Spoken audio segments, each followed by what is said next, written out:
I'd like to call the hearing to order this morning, and we certainly appreciate our witnesses that will be with us today. I think we have two panels, and I'll introduce the first panel in just a minute.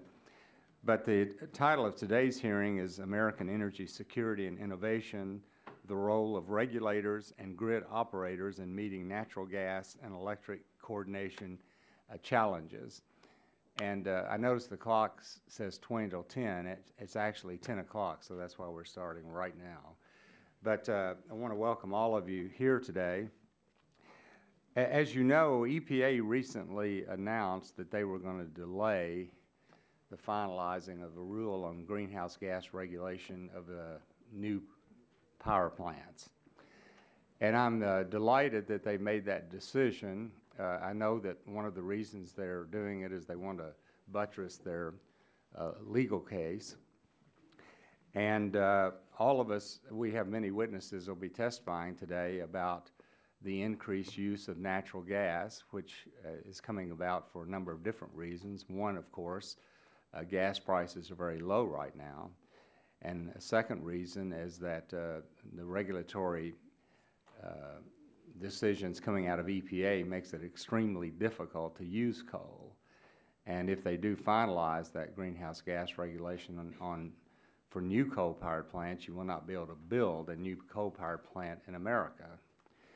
And those kinds of decisions, whether they're price decisions or regulatory decisions, have tremendous impact on the way we produce electricity in America. And it's certainly true that generating power from natural gas has many benefits, especially given that domestic supplies are increasing and our current prices are relatively low. But we're learning that there are some very real challenges to integrating more natural gas into the power sector. We're pleased, as I said, to have an excellent slate of witnesses today who will discuss some of these challenges and describe for us how they are meeting them to ensure the continued supply of affordable and reliable electricity. At the heart of the issue is the fact that electricity is a 24-hour-a-day, 7-day-a-week, 365-day-a-year business with daily and hourly changes in supply and demand. This complexity poses challenges to grid owners and operators incorporating more natural gas-fired generation into their system. Greater coordination among the natural gas and electric industries is needed to ensure that these challenges can be met. One challenge is there are certain physical constraints, such as whether current natural gas pipeline and storage infrastructure will be adequate to deliver increasing amounts of natural gas to power plants, but there also are market and regulatory challenges in some regions, such as scheduling natural gas supplies to match up with electricity needs. Many of these challenges are state and regional issues as well as federal ones, which is why we will hear from those representing these levels of government today. The challenges of heavier reliance on natural gas-fired generation have been highlighted by recent cold spells. Electricity demand goes up when the temperature goes down, but so does demand for natural gas to meet the heating needs of residential customers. As a result, regions with a high proportion of natural gas-fired generation see a dual burden on supplies during periods of unusually cold weather. We need to take steps to ensure that the lights stay on at an affordable rate through cold snaps as well as other occasional but inevitable events that put a strain on the system. America's newfound abundance of natural gas is a blessing and should play an important role in contributing to our energy needs, but we need to take steps to properly integrate. And I think the fact that FERC has had 5 technical hearings on these kinds of issues within the last year illustrates the importance of the issue, and I know they have more conferences scheduled on this as well. So with that, I yield back the balance of my time. I recognize the gentleman from Illinois, Mr. Rush, for a 5-minute opening statement. I want to thank you, Mr. Chairman, for holding today's hearing, which is part 2 on the diversification of the nation's electricity supply, and will focus on the role of regulators and grid operators in meeting natural gas and electric coordination challenges. As we discussed in the first hearing on electric diversification, we know that in 1993, coal was responsible for 50% of the electric generation in the U.S., while natural gas accounted for less than 15%. However, the Energy Information Administration reports that in 2012, there was a shift in electricity generation away from coal-fired generation, which declined by 12.5%, and towards cleaner source of electricity, including natural gas, which increased by 21%. In today's hearing, we will hear from federal and state regulators, as well as electric grid operators, about the challenges resulting from this shift to natural gas from coal-fired plants in electricity generation. We will also hear from two of the FERC commissioners on whether grid operators are prepared for reliability issues stemming from the power sector's shift from coal to natural gas. And we will discuss solutions to better coordinate between the two industries through communication and scheduling alignments to make sure grid operators have enough backup generating capacity when gas supplies are tight. Last August, FERC held 5 regional technical conferences where natural gas and electric interdependence issues such as better communications, infrastructure concerns, rules and reliability issues were discussed. I understand Commissioners Moeller and LaFleur also participated in a technical conference last month to discuss both regional and national issues as they relate to natural gas and electricity markets. While there were regional differences in regards to gas electric coordination issues that was brought up at these conferences, work is now being done by regional grid operators to improve information sharing among the grid operators, natural gas pipelines, and electricity generators. I understand that another technical conference is scheduled for next month in April, where the discussion will focus on whether there should be more coordination between the natural gas and electric industry market schedules in order to achieve greater efficiency for both industries. Mr. Chairman, it is important to note that this shift from older, dirtier, coal-fired plants to natural gas and supplying the nation's electricity demand is due more to market realities than to EPA rules, such as the mercury and air toxics rules and the new source performance schedules. According to CRS, and I quote, "The primary impact of many of the rules will largely be on coal-fired plants more than 40 years old that have not, until now, installed state-of-the-art pollution controls.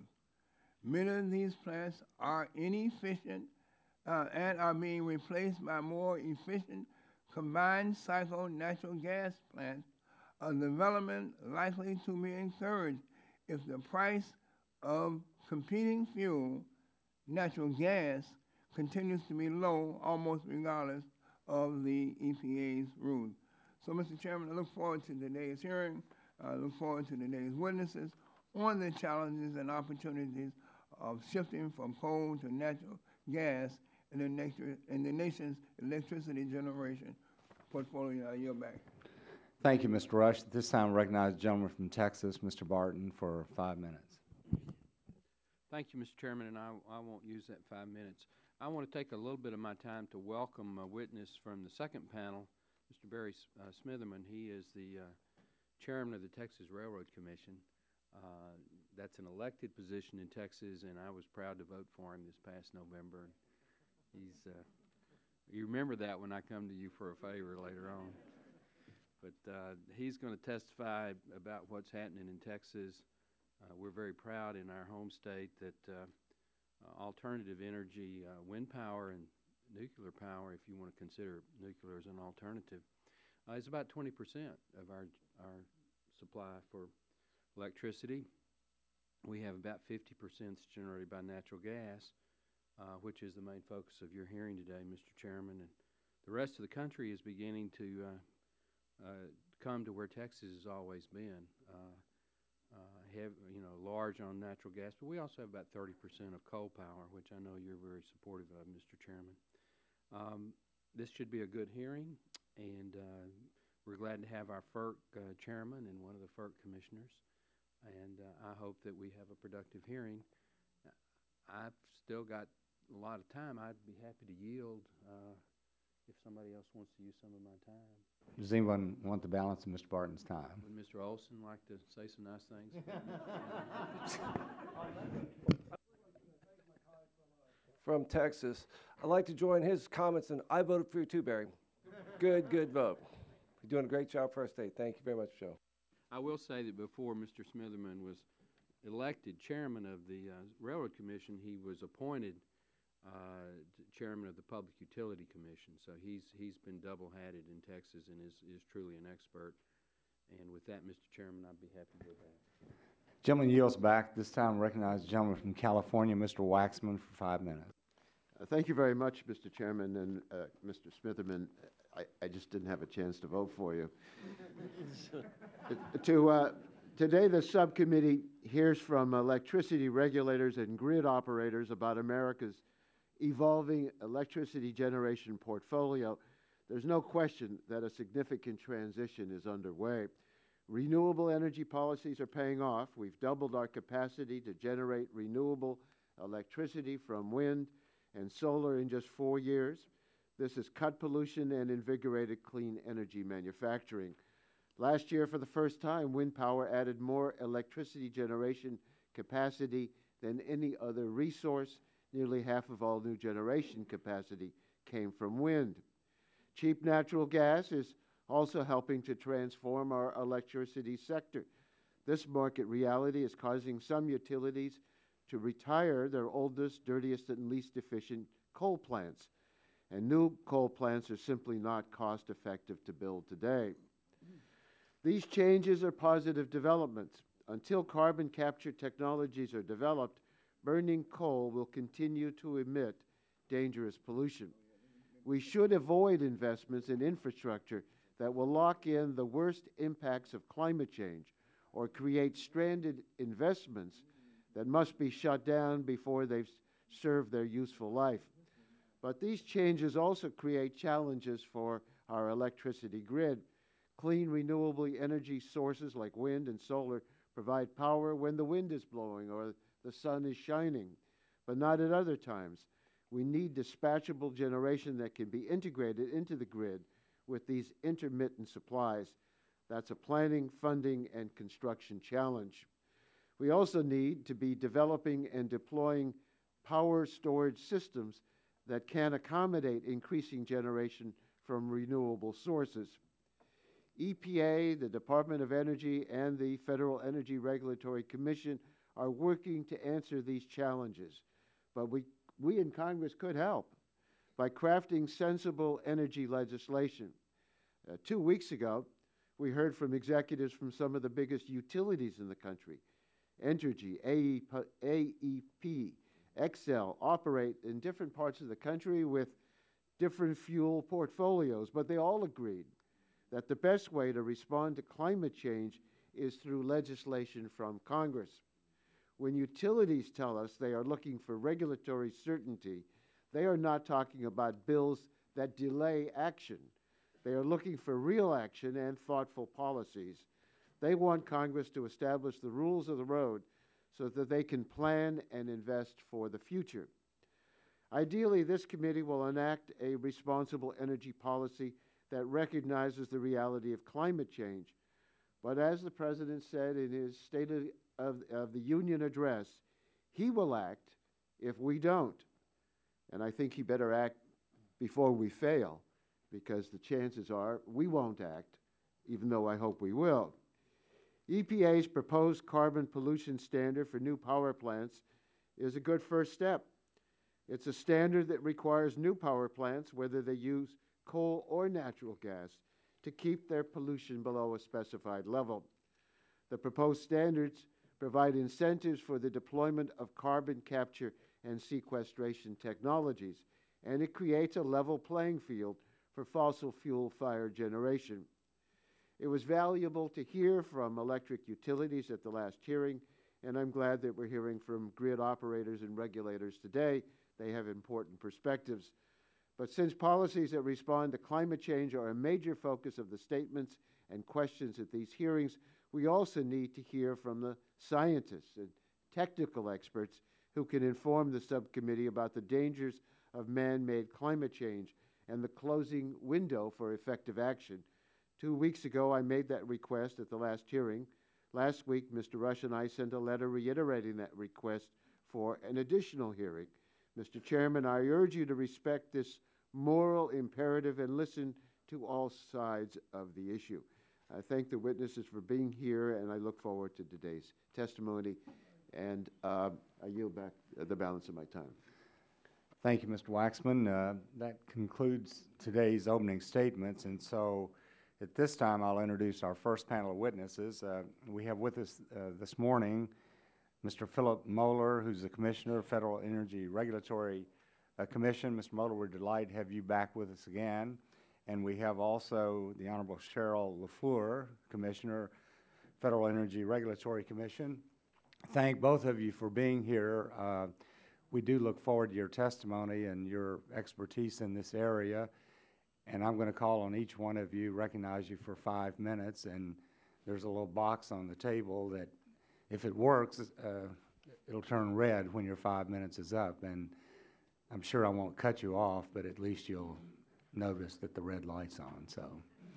So at this time, Mr. Moeller, I'll recognize you for 5 minutes, and we look forward to your opening statement.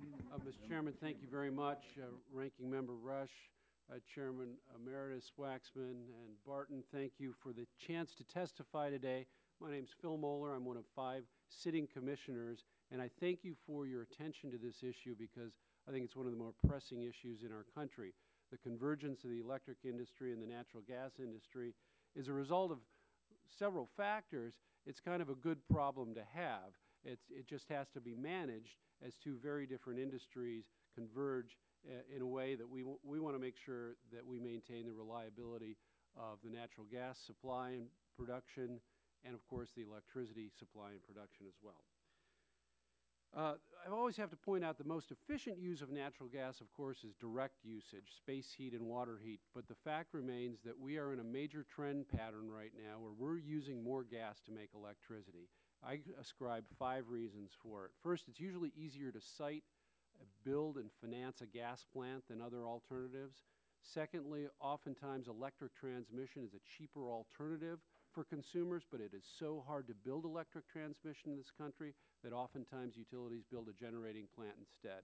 The third reason, alluded to earlier, we have an abundance of renewable power that's been entering the grid, but it's intermittent in nature. It's not always there. You need something to back it up, to firm it up. That's almost always a gas plant because of its ability to respond quickly. The fourth reason, of course, also alluded to earlier, is a suite of environmental regulations, air regulations by the EPA that is resulting in the shutdown and the retrofitting of thousands of megawatts of coal plants in this country. And the fifth reason is that we appear to have a long-term period of moderate to low prices of natural gas. That's coming domestically quite amazingly only in the last 5 or 6 years because of the new technologies of horizontal drilling and hydrofracking that has allowed us to access these resources that we didn't really even know we had 5 or 6 years ago. I was honored and privileged to sit on the coordinating subcommittee of the National Petroleum Council, and they put out a 2-year study about 1.5 years ago called Prudent Development. I brought the summary along today. It outlines just the enormous resources we have in North America on oil and gas. Again, ones that we didn't even realize we had a few years ago. Now, we as a society may decide to restrict the use of some of these new technologies.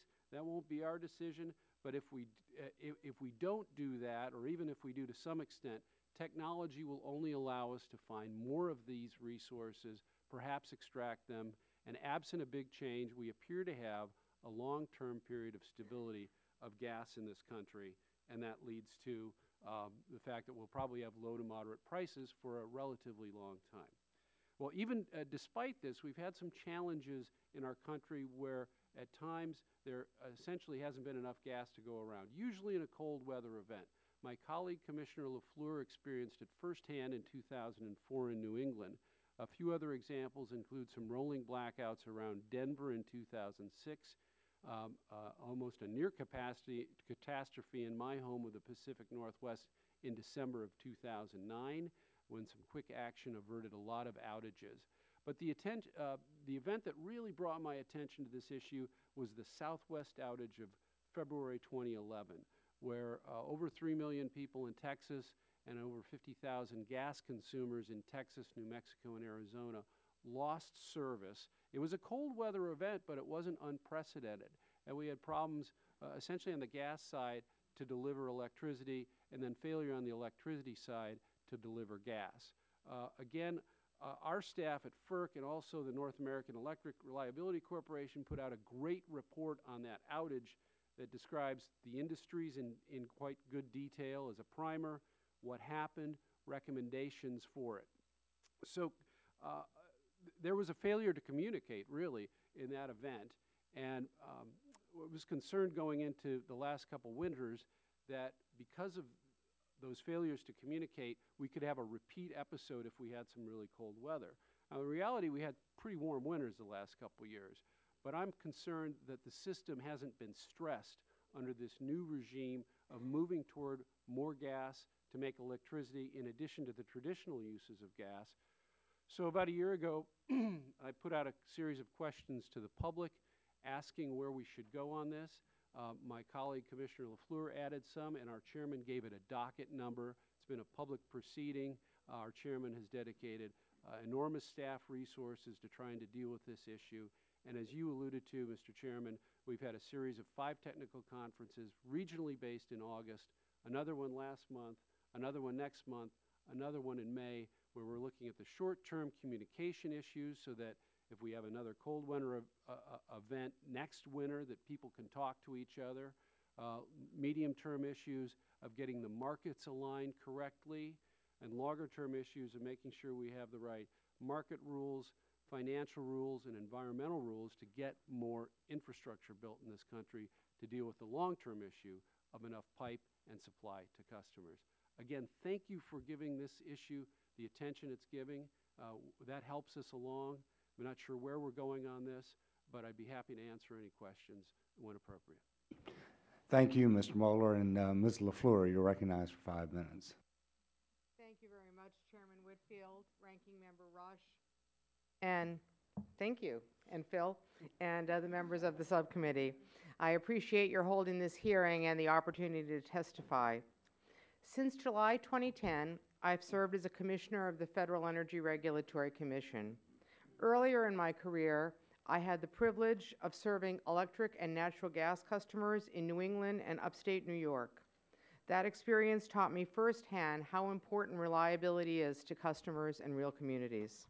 Since joining the Commission, I've made reliability and grid security my top priorities. As everyone has said, our nation is experiencing a substantial growth in the use of natural gas to generate electricity.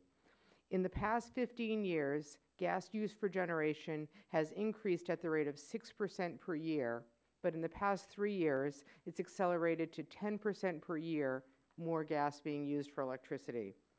There are several reasons for this. The primary one is the increased availability and affordability of domestic natural gas, which is leading to sharply lower gas prices. In addition, natural gas is the cleanest burning fossil fuel, making it an attractive option for new generation and for repowering generation that's uneconomic to retrofit for new environmental regulations. Finally, the flexible operating characteristics of natural gas work well with the nation's growing fleet of renewable resources. This steady growth in natural gas for generation has led to concerns about the interdependence of the gas and electric markets. Because natural gas is generally delivered in a pipeline network rather than stored on site like other generating fuels, it's important that we have both an adequate network of pipelines and operating practices to support reliability. At the technical conferences that we held last summer in 5 regions of the country, we heard about 2 basic issues. The first is infrastructure, making sure we have enough pipelines in the right places to support both electric and gas reliability. It's not a supply issue. We have plenty of gas. It's a pipeline issue. In some places, the pipelines are constrained in specific regions or localities. Since deregulation of the gas network by the Congress several decades ago, pipelines have been permitted by FERC based on long-term commitments for firm supply, and that system has worked well. We've permitted 10,000 miles of gas pipelines in the last decade. However, in regions with competitive electric markets, gas generators often don't enter into long-term firm contracts, but instead rely on interruptible contracts or buying gas that's resold by others with firm contracts. This can lead to shortage of gas at stress times, particularly in the winter heating season in certain regions, most notably New England. At the conferences, we received a strong message really from folks across the country that the need for infrastructure is a regional issue that varies by geography, the existing pipelines, fuel mix, and the structure of the market. Many regions, particularly the Mid-Atlantic, the South, and the West, didn't identify a systemic problem with getting infrastructure built at this time. So the conference participants urged FERC to work with the regions on their issues rather than impose a national solution. And on the infrastructure issue, that's what we've been doing. The operators of the markets, you'll hear from a little later, are working under our jurisdiction to make sure that their market rules and their detailed operating rules support reliable electricity. In particular, ISO New England is working on both short-term and long-term enhancements to better ensure that it builds fuel security into its generation markets. We've already approved some market rules for this winter. Second basic issue is operations, making sure that we coordinate the use of the pipelines we have to make sure that we get the best use of the infrastructure that's in place. As has already been mentioned, we had a tech conference on communications, and we're working on next steps, and have one coming up on scheduling to make sure the gas electric days work together to promote getting the most value from the pipelines we have in place. We're getting quarterly reports on this and in-person reports from all the regions at our open meetings so we can follow it closely. This issue of gas-electric interdependence is not a reason to panic, but it's absolutely a reason to plan and do so now. Viewed in the larger perspective, it's a byproduct of an American success story, which is the growth of domestic natural gas resources. The nation's generation fleet has historically experienced large turnovers in fuel mix and large building cycles, and they inevitably require adaptations of supporting infrastructure and operations. I believe with diligent and timely effort, we can make this adaptation as well, and I pledge to use the authority I have at FERC to be proactive in meeting the challenge. Thank you, and I look forward to your questions. Well, thank you, Commissioner LaFleur, and we appreciate both of you for giving your statements. Last year, we had a hearing before this subcommittee, and FERC at that time talked about the importance of coordination between EPA and DOE and other agencies regarding reliability issues. And we've had EPA before us on many occasions talking about, because they've been very aggressive on regulations. And sometimes you get the impression that EPA is the arbiter for reliability issues. But the actuality, that's your all's responsibility. And I would just ask both of you, do you feel like that, can you coordinate, can you comment on the coordination between the agencies? Are we making progress in that regard? And what is your personal view about that issue? Mr. Muller. Well, I remember that hearing quite well, having testified at it. I guess We hear that there's talk going on between the staffs at FERC and the EPA. I'll have to get back to you with more details as to actually the substance of those discussions. We talked about the 5th year that plants would get. We're a year into it. It's effective April 16th, 2015, MATS that is. Most people think that entities will get another year if they're going to be retrofitting. And then there's the question of the 5th year. The industry has told us that until the federal law is resolved between the Federal Power Act, the Clean Air Act, that they're very reluctant to even ask for the 5th year. So that plays out differently in different load pockets, depending on how much coal is going to be retired. We're particularly concerned about Northern Ohio and the timeline there, but there are other areas. So I would just hope, and I think I've been consistent in urging the EPA that they be very involved with the market operators, 2 of whom will be on your next panel, so that if, you know, the faster you rush a job, the more expensive it is to consumers. So as long as they're engaged and they have some kind of a mechanism to perhaps give another extension of time, if they just can't get the new generation or the new transmission built in particular load pockets, that's where it gets so complicated. It's about physics, and it's about the flow of electricity, and it's just not universally the same everywhere. Right. Ms. LaFleur, do you have a comment? Yes, it's my understanding that there's a couple things in place. There's a regular monthly telephone conference between all the RTOs, the DOE, FERC, and the EPA, and then in-person meetings ad hoc between FERC and the EPA. In preparation for this hearing, I got copies of a lot of the what do you call them, PowerPoints of the last tech conference, which was really a report from the different RTOs on what they're seeing. In addition, I initiated and Commissioner Mueller and I co-chair an ongoing forum between FERC and the state regulators. We meet at every NARUC meeting and have EP there in person to hear what's coming out, what's emerging, what do we think the issues are. In May of last year, we put out a policy statement on how FERC would approach the 5th year if anyone came to us. We haven't heard from anyone yet because they're still working on their 4th year, but we wanted to be ready so we could hit the ground running. I agree with Commissioner Mueller that Northern Ohio is one of the places that's been identified. I was there 3 weeks ago. I know we're going to hear from the Ohio chairman today, and we have to work closely on all of those things through these various fora. Yeah. Mr. Gordon Van Wiley is with us with the ISO up in the Northeast, and of course you mentioned that there are a lot of concerns about the Northeast, and I'm sure he'll get into that, but are there any other areas that you all have particular concern about? You mentioned Northeast, you mentioned Northern Ohio.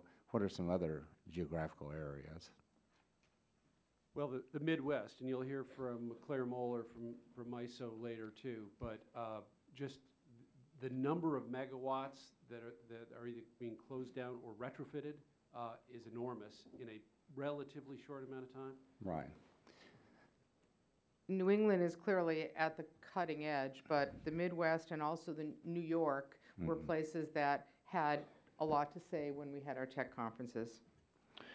And we still have a lot of unknowns out there too, because as we say, EPA is looking at greenhouse gas regulations. Are they going to be applicable to the existing plants? They haven't quite finalized the new construction, so we have a lot of question marks out there, a lot of unknowns. And at this time, my time has expired, so I'll recognize the gentleman from Illinois, Mr. Rush, for 5 minutes.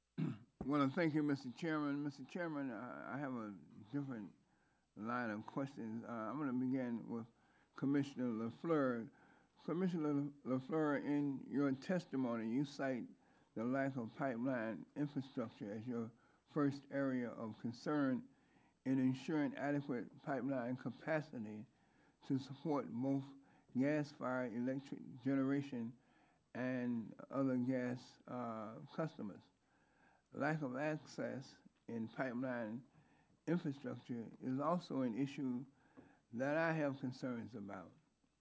But for me, the concerns are regarding the lack of access for minorities and women when it comes to jobs and contracts and economic opportunity available in the pipeline industry.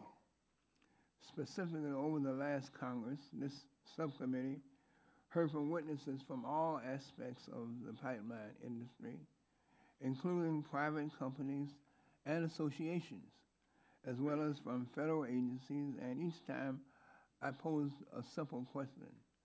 Are there women, are there minorities who are owners, builders, and operators of pipelines in this country, and what are their levels of participation?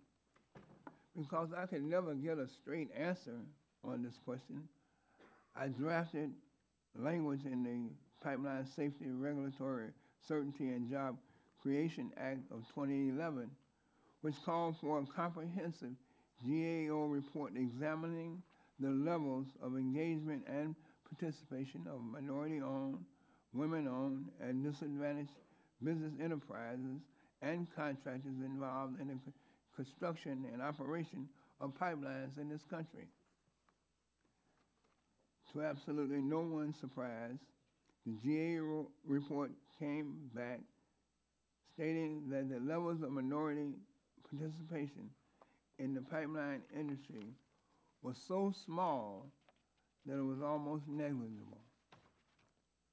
Now, I understand that this is not your area of expertise, but I want you to know that my office will be working with you, reaching out to you, and reaching out to FERC in general to work with us on establishing strategies for increasing access for minorities and women in the pipeline industry.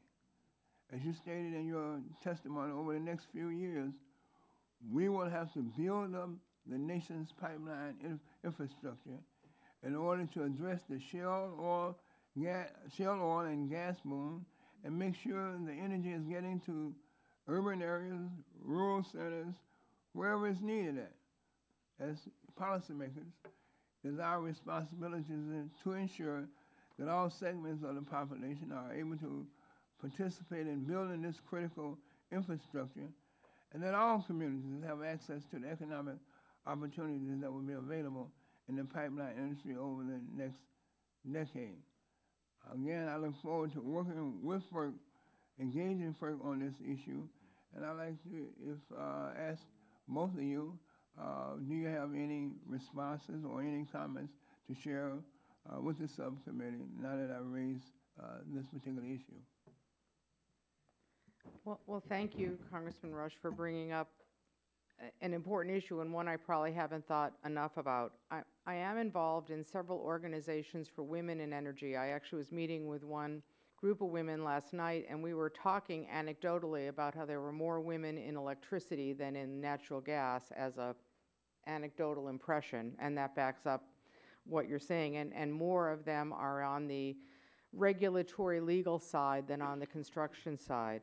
I've also met with the Association of Blacks in Energy, which is headquartered here in the city, and that's an issue they're working on. I'd certainly, we don't at FERC give out contracts or choose who would construct the pipelines, but there's going to be a period of infrastructure opportunities, so I'd be willing as a citizen in the industry to work further with any of the groups to help make that happen. It certainly should be opportunities. Congressman, I think we want to get all kinds of new people into the energy industry, minorities, women, young people. It's an aging industry. There's a great need for skilled labor, so to the extent that vocational education can be emphasized again in this country as it once was, that will help on the skilled labor side. I've tried to go out and be a force for involvement in what's, I think, a very exciting industry. I was the guest speaker at the annual meeting of the Association of American Blacks in Energy in Columbus, Ohio a few years ago. So I've certainly tried to get a greater involvement from everyone in this industry because I think it's the greatest industry and it's a great future and great jobs. Thank you. At this time, recognize the gentleman from Louisiana, Dr. Cassidy, for 5 minutes. Yes, and Mr. Rush, I agree with you. This industry has tremendous opportunity for folks who are minorities. One of the reasons I represent firms in which there's female and minority participation, and one of the reasons our side is so interested in Keystone XL is that those 20,000 direct jobs created will be just among the working class that most are in need of jobs right now. So I agree with you, Mr. Moeller. It's a great opportunity for many people. I just wish that the president would sign on to creating those jobs. I was at a bipartisan dinner last night, actually, put on by one of my colleagues. The point was made that EPA is currently driving our energy policy. I'm struck that you mentioned the potential for shortages in New England and the mothballing, I gather, of many coal-fired plants. This must be billions of dollars worth of investments being replaced by other billions of investments, all paid by families struggling to meet their current bills. So I guess my point being, is that a fair assessment that EPA's environmental regulation is now driving our electrical market?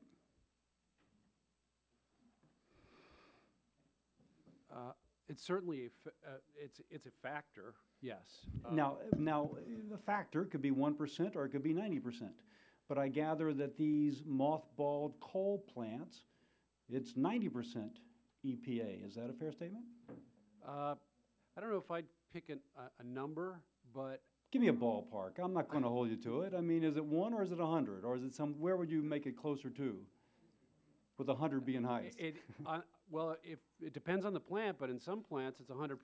I mean, they are being shut down clearly because of air regulations. In other cases, you'd probably say 50% because they're being retrofitted. They'll still burn coal, but they're of a right vintage where that investment makes sense. And Now, I'm from a natural gas state. I'm all about natural gas. On the other hand, I'm all about having a diversified fuel source.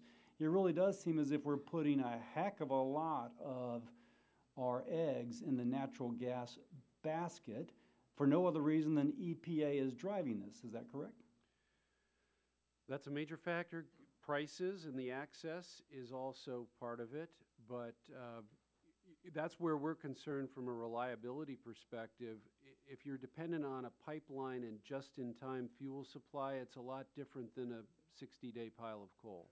Yeah, it seems that way. And if you're dependent on one plant and the other has been, with the diversified fuel, has been mothballed, then your whole supply chain is, if you will, just in time. Fair statement? Yeah, if you have more pipeline access, that helps diversify your options, but that's one of the problems. Some plants are dependent on one pipe. Now, I'm struck, Ms. LaFleur, the good Louisiana name, I don't know if you are, but could be. You speak specifically of New England and the problems that they have. Will the development of the Marcellus Shale bring some relief there? Obviously, the supply is closer. Will further development of that benefit? Well, my dad was French Canadian, but there's a lot of LaFleurs in Louisiana. Sure. The fact that gas is being extracted much closer to the Northeast in the Marcellus means pipelines have a shorter way to go, but the issues that makes the issues we're working on somewhat more limited, but we're trying to get pipeline that last couple hundred miles to the plant, because most of the suppliers bring gas to the major junction points, and then you need to build laterals to specific plants. But definitely, the supply from the Marcellus helps, yes. Okay, and I also understand that there's a market issue in terms of how the New England plants buy their gas. You allude to that. I don't understand it well enough. Could you elaborate? Well, in general terms, the natural gas and electric markets attract capital differently. Pipelines build based on 10 or 15-year commitments, and electricity, because it's a real-time product, is priced in a 3-year forward market or in the day-ahead market. So the generators might not have enough certainty of their long-term future to make a 15-year commitment, which means we're going to have to get creative about how we structure these things and get pipelines built. So ideally, you would allow now, but a plant in the south, for example, which does not have this problem, is it because we already have the pipeline infrastructure, or because they are able to enter into these 15-year commitments? A little bit of both. In some of the vertically integrated states, the State regulators have decided that customers should back up the long-term gas contracts. They also have considerably less gas dependency in general, so they don't have the, if you made every generator in New England buy a firm contract, pretty soon you'd have way too many. You'd be having customers pay for way too many pipelines. So it's a combination of factors. Okay, well, I'm out of time. I yield back. Thank you both. Thank you. At this time, recognize the gentleman from Michigan, Mr. Dingell, for 5 minutes. Mr. Chairman, your courtesy is appreciated. Thank you. These questions for Mr. Moeller, yes or no, I think. In your testimony, you state the country is increasing natural gas electricity generation because EPA air regulations will force coal-fired plants to be retired or retrofitted.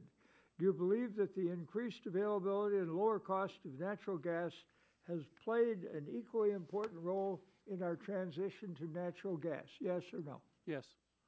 Now, it is my understanding that some coal-fired plants undergoing retrofits have been granted revised air permits and extensions in order to comply with EPA regulations such as mercury and air toxic standard. For older coal-fired plants that will not be retrofitted, do you believe it will be necessary to allow them to continue operating past the compliance deadline of the mercury rule in order to maintain reliability? Please answer yes or no. In some cases, yes. Now, do you believe that renewable electrical generation, such as wind and solar, should be factored into resource adequacy? Please answer yes or no. Yes. Would you want to submit for the record an explanatory statement of that, if you please? Be happy to. Now, in FERC's response to a letter signed by myself and other members of the Michigan delegation, FERC indicated that it was in the process of preparing an environmental assessment on the issue of the trunk line mainline abandonment project. Has the EA been completed, and if not, when will it be? I don't know. I'll All right. check out, get back to you. Would you submit that, please? Sure. Now, when do you anticipate FERC making the final decision on the project proposal? I'll have to get back to you on that. All right. Now, Commissioner LaFleur, thank you for your presence. In your testimony, you note that more planning to address the issue of gas-electric interdependence will be necessary. As you also note, there is no requirement that generators enter into long-term gas pipeline contracts. Do you believe FERC needs the authority to require longer-term contracts? Yes or no? I don't think we need more authority at this time. At the end of your testimony, you state that you will find ways to use FERC's authority to address this issue. Do you believe that FERC needs additional authority in order to ensure reliability for all of our natural gas needs? Would you please answer yes or no? No. Mr. Chairman, I note that I have completed my questions with 2 minutes remaining. I return to you with thanks. Very impressive. Thank you, sir. This time, I'd like to recognize the gentleman from Texas, Mr. Olson, for 5 minutes. Thank you, Mr. Chairman, and welcome to the witnesses. Commissioner Moeller, Commissioner LaFleur, thank you so much for your time and expertise. With the administration's war on coal, surge capacity is shrinking in many states across the country. My home state of Texas needs 5 large power plants by 2014-2015 to keep growing like we've been growing, or we risk rolling blackouts, as you alluded to in 2011. One way we can prevent these brownouts and blackouts from happening is to order power plants to keep generating beyond the 24/7 limits that they have, keep that power up online. And that's for emergency conditions only. That may lead, again, these may lead to power generation collapses. Unfortunately, we've had 2 examples recently where power plants have been kept up online and then third parties have come back in behind them and sued them for damages. And some of these have been 7 figures in damages. I introduced a bill last Congress that passed unanimously from this committee, unanimously on the floor. Unfortunately, it died in the Senate, which many bills did last Congress. But I just want to talk to you guys about that. Do you support that bill? Is that something viable to address this power capacity, power storage capacity we may have in Texas? And last year I testified in support of that bill in front of this committee. Just to make sure nothing didn't change your mind.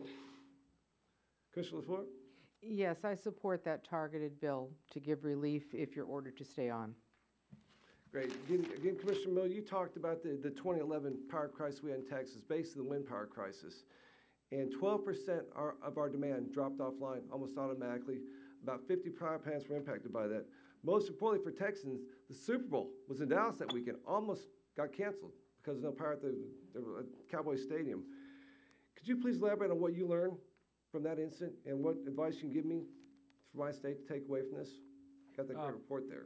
I will again commend the report that FERC and NERC did together on it. It's a great read. It's a good primer. It has 32 recommendations, mainly to the legislatures and the public utility commissions of those states. And I think they're in various phases of implementing those recommendations. To me, what hit home was that people felt like they either legally couldn't talk to each other, or they felt there was a perception that they couldn't talk to each other legally, in addition to a number of problems with inadequate weatherization of a lot of those power plants. So I think they're on the weatherization. The communication set of issues, though, I think is an issue in every region of this country. And that's where I think we'll really be pushing over the summer to make sure, we don't know whether we have to take formal action at FERC or informal action, but to make sure that when we have another one of these cold weather events, it's a matter of when, not if, and the systems are stressed, and they can be stressed anywhere, but New England and the Midwest are our top concerns, that the right operators of the grid, the electric system, the pipelines, the generators are all in a position where they can share information without a fear of breaking the law, so that people's service isn't disrupted. In the case of the Northwest in 2009, there was a power plant that could have relieved a lot of the problems. It was around Portland, Oregon, but the utility in Washington State was afraid to call that utility, thinking they might be violating the law if they did. So that's what I'll be pushing on, and I think the rest of the commission as well. Going into next winter, since we've had two such warm winters in a row, it's not going to last very much longer. Commissioner LaFleur, anything to add, ma'am? I agree that communication was one of the big lessons, and that's what we need to work on, and have already given some guidance as to what's allowed so that people don't think our regulations are stopping that. I think also situational awareness between different operators, both adjoining electric operators and different gas operators, was a big lesson of that incident. Another lesson in Texas is we had to get our power from Mexico. When that crisis happened, we had to go across the border, get that power from another country. And that scares me a little bit, that we're dependent upon a foreign nation as opposed to taking care of our own needs. And also, it's not just cold air, cold weather. We had the summer of 2011, every city in Texas, every single one of them was over 100 degrees for the whole month of August. If that happens again with the war on coal, we tried to get the Las Brisas power plant up online, the White Stallion power plant, coal power plant, pet coke plant, shut down. They pulled back because of EPA regulations and these lawsuits. We've got to get the legal system out of here and let the people do what the people need to do. Thank you. Yield back the balance of my time. This time I recognize the gentleman from California, Mr. McNerney, for 5 minutes. Well, thank you, Mr. Chairman, and thank you for having this hearing. I think it's an important and interesting issue. Ms. LaFleur, you mentioned that reliability and security were your top issues. You must be familiar with the San Bruno explosion a few years ago. How typical is the condition of those pipelines throughout the country? And it seemed to me that it was a combination of lack of maintenance or age of the pipes plus lack of inspections to make sure that they were operating. There was also people didn't have access to the valves to turn them off and so on. How vulnerable are we to those just due to natural causes? Well, I certainly hope the pipelines in San Bruno were not typical, but as I'm sure you know, both the state of California and PHMSA, which is part of the Department of Transportation here, have put out some strong new regulations that require more inspection to make sure that particularly older pipelines in high consequence areas are maintained correctly. And I think our job at FERC is to make sure that we have supportive rate regulation for those gas pipeline requirements. So it'll be a little bit higher rates for It's for more a customers. matter of if you, we've had a few cases, we have some pending, so I have to be careful of how pipelines are required to cover additional expenses that might be required for inspection and how that works technically within their tariffs. So how vulnerable are our national pipeline network to cyber attacks? I mean, could a cyber attack result in something like that, or other types of disruptions, major disruptions? I think any major critical network that is run by computer systems, and that includes gas and electric, are vulnerable to cyber attacks, and that's why both voluntary and, in the case of electricity, mandatory standards are very important. Well, that's good. So a part of the legislation that's being considered is to require sharing of information, but there aren't that many advocates for actually requiring utilities to do certain things to protect themselves. So where do you think we need to fall on that issue? Well, on the electric side, we do have mandatory regulations under the Energy Policy Act of 2005. We do regulate that at FERC. I think the biggest thing we need in legislation is that information sharing, as well as someone having emergency authority in the case of an emergency. And I think most of the proposals I've seen have both of those elements in them. But they don't have standards then for equipment or software.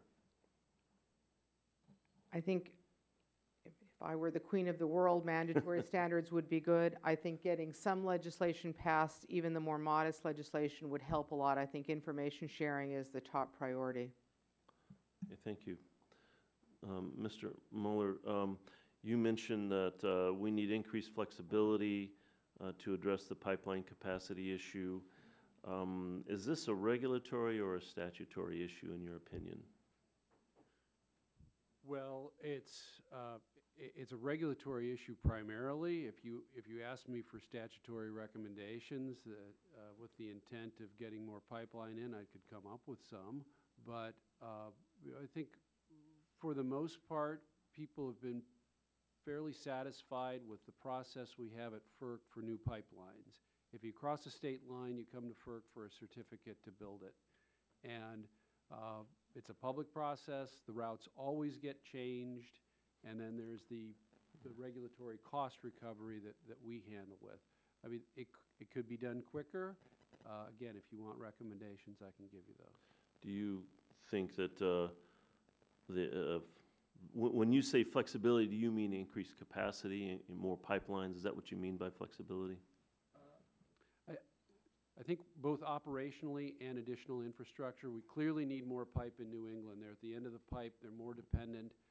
On the other hand, as you'll hear from the Midwest later on, there's some question as to which power plants that the grid operates are fed by which pipes. And I'm not suggesting this, but there's no equivalent kind of regional oversight of the pipeline network like there is on electricity. So the coordination it's just different. And that's where we need the kind of the communication flexibility, particularly when we get to times when the system is very stressed and there's the worry of not enough gas to go around. Thank you. Good time, you, Mr. Chairman. You got it. You hit the number. Perfect. Thank the gentleman. Recognize myself for 5 minutes to ask questions.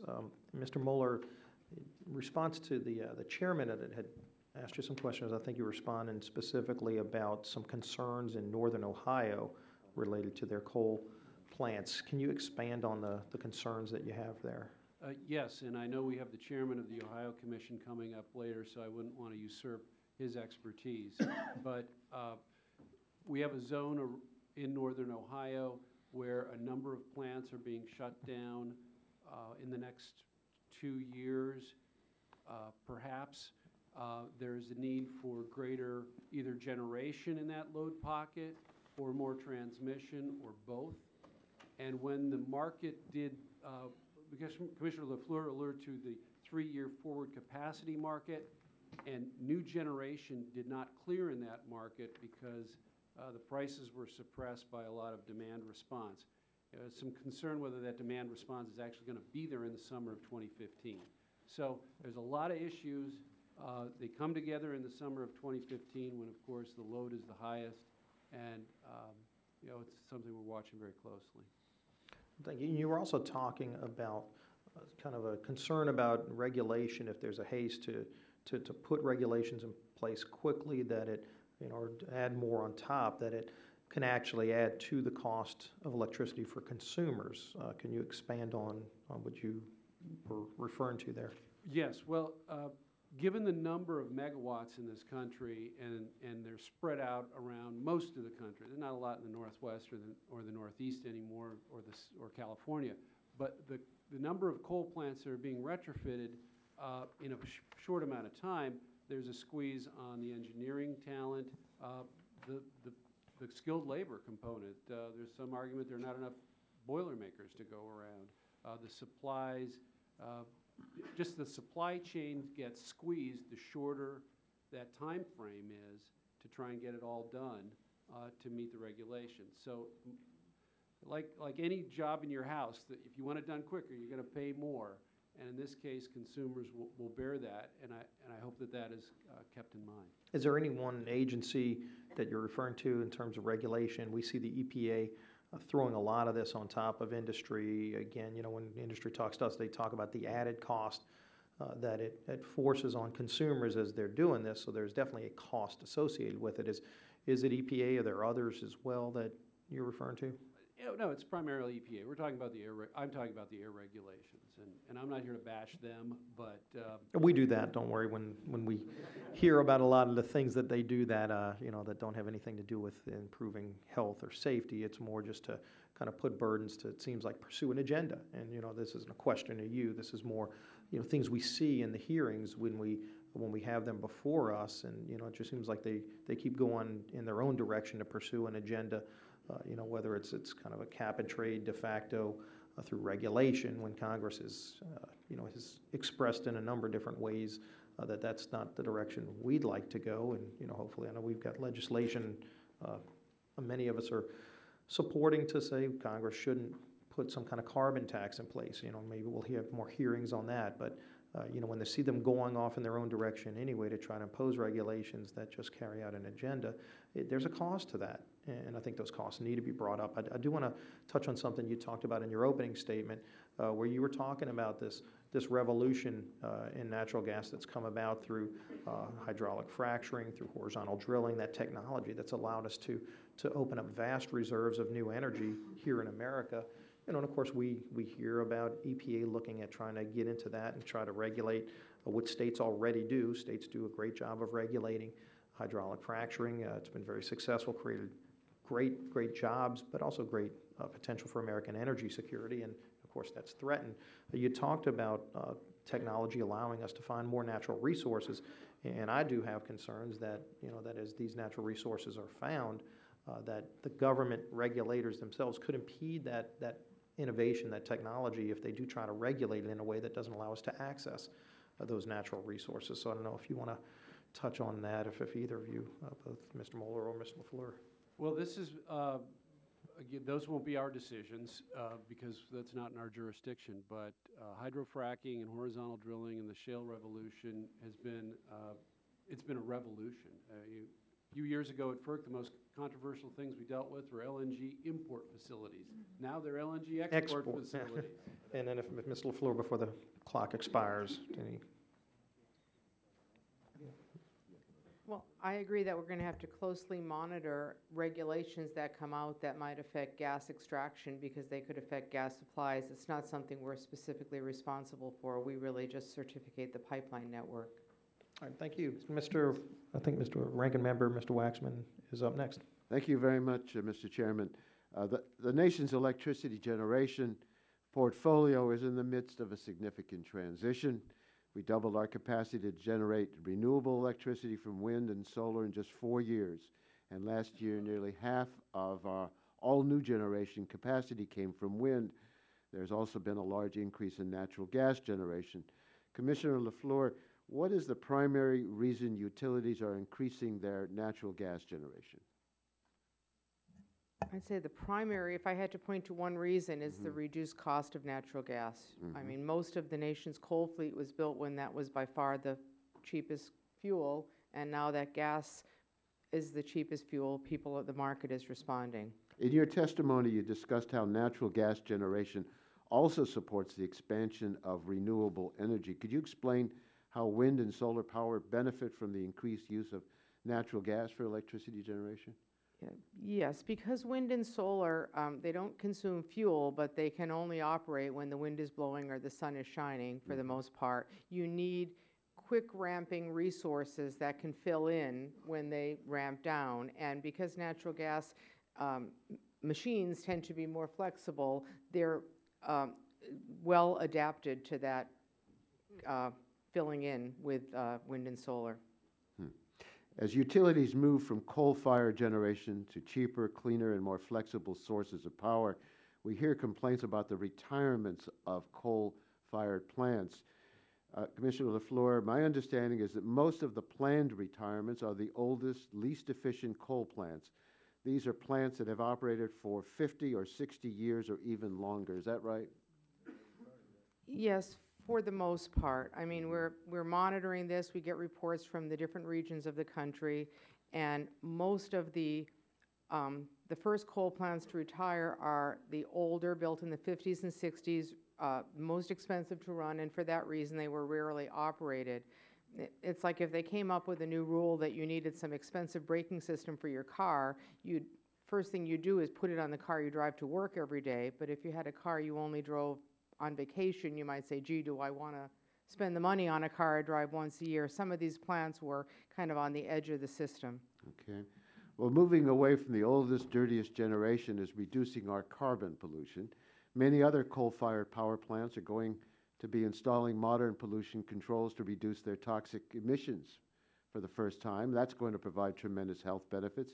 This transition in our energy sector is important for the climate and for public health. It's a positive development, but like all major transitions, it requires planning. Commissioner LaFleur, in your testimony, you said that this is a time to plan, not to panic. Do you believe the communications, scheduling, infrastructure issues we're talking about today are manageable? Yes, I do. Is this an area where FERC should be promulgating national rules, or is regional action more appropriate? As I said in my testimony, right now I think the infrastructure issues are better tackled regionally because the different markets have different rules.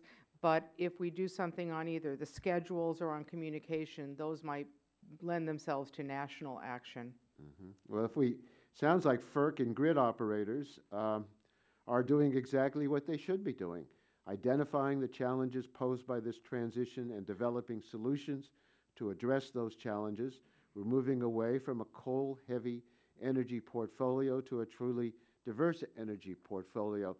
If we want to prevent the worst impacts of climate change, our energy infrastructure will need to continue changing in the years and decades to come. Commissioner LaFleur, as regional action is taken to accommodate the energy transition we're seeing, in your view, would it be prudent for regional planners to anticipate that greater carbon pollution emission reductions are likely to be required in the future?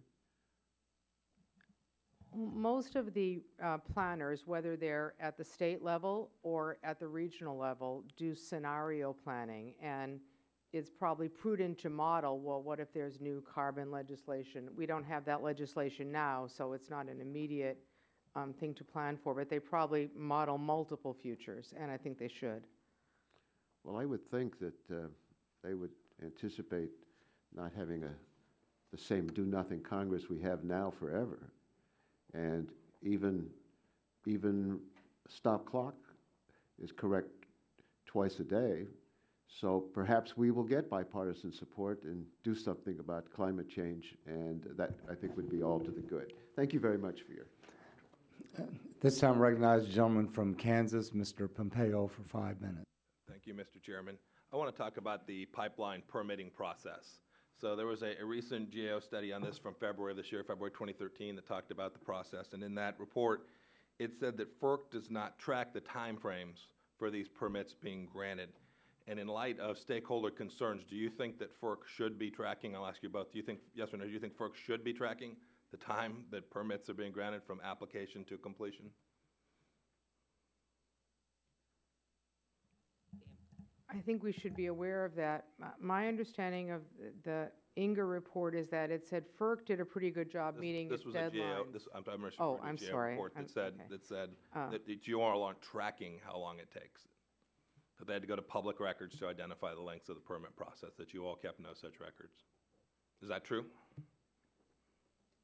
I don't want to say something I'm not positive of, but I think we should know how long our process takes, yes. Great, that's my question. Chairman, I assume you agree? Absolutely. Yeah. Now, on the Inga did report that said that 20% of natural gas pipelines experienced delays of 6 months or more, largely because the delays occurred after FERC's NEPA analysis had been completed, which has a 90-day requirement under EPAC. Is that statement also correct? Yes, it's my understanding that it is. A lot of the delays are in the conditions that are put on in the FERC environmental permits that have subsequent conditions. That, as far as I know, that's correct. So A, FERC doesn't know how long it's taken, and B, it's not complying with EPAC. So in my view, there's work that needs to be done in this permitting process. I'm actually going to propose some legislation that does that. I hope it to be bipartisan. I think it's a good government solution which puts cabins some risk and allows pipelines to move forward where they can have a little more certainty. I guess I'd ask each of you, I'm happy to share it with you and talk to you about it and get your input, but Chairman Will, you suggested that you had some ideas on how we might do this permitting process more quickly. Would you be willing to share a couple of those thoughts with us this morning? Yes, I think that the challenge that you alluded to is that the resource agencies typically don't have the accountability to come back with an answer. We see the same thing in hydropower relicensing, and it's the way the statute is. And if you created some timeline of accountability, I think they'd be a lot more responsive. Yeah. Do you agree with that, Commissioner LaFleur?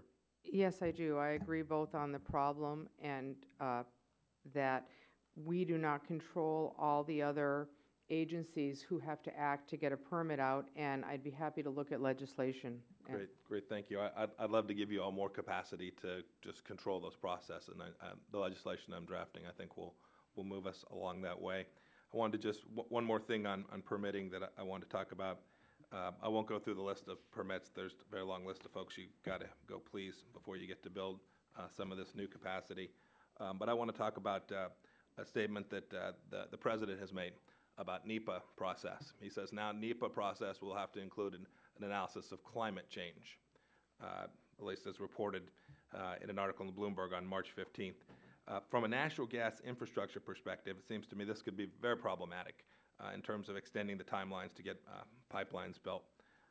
As the lead agency for approving the interstate natural gas pipeline constructions, tell me what you think the impact would be if FERC were required to take into account climate change as part of each of its NEPA analysis. Well, it's not going to make it any faster. Do you have the capacity and resources to do that analysis? Where would you begin? I think a lot of it comes down to what is the scope of our review. There's been a lot of controversy about, does FERC review the pipeline it's certificating or the entire life cycle of the gas? And there's been some court cases on that. As long as we are working on the pipeline or the project that we are looking at, I think if new laws are passed, we will incorporate them in our review. That's a good statement. It's we're cabined by the certificate in front of us, and that's not something we've done. And I don't know how we develop that expertise. But leave it to our Office of Energy Projects. Yeah, I don't know how you do it either. You don't have the expertise, in fact. Yes or no? Do you think you have statutory authority to do that today, to consider climate change as part of a NEPA project?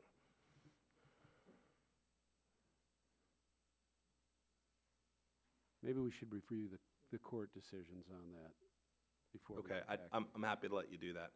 But I would appreciate a response to whether FERC believes, or you each, the commissioners, believe you have the statutory authority to consider climate change as a part of a pipeline, interstate pipeline approval process.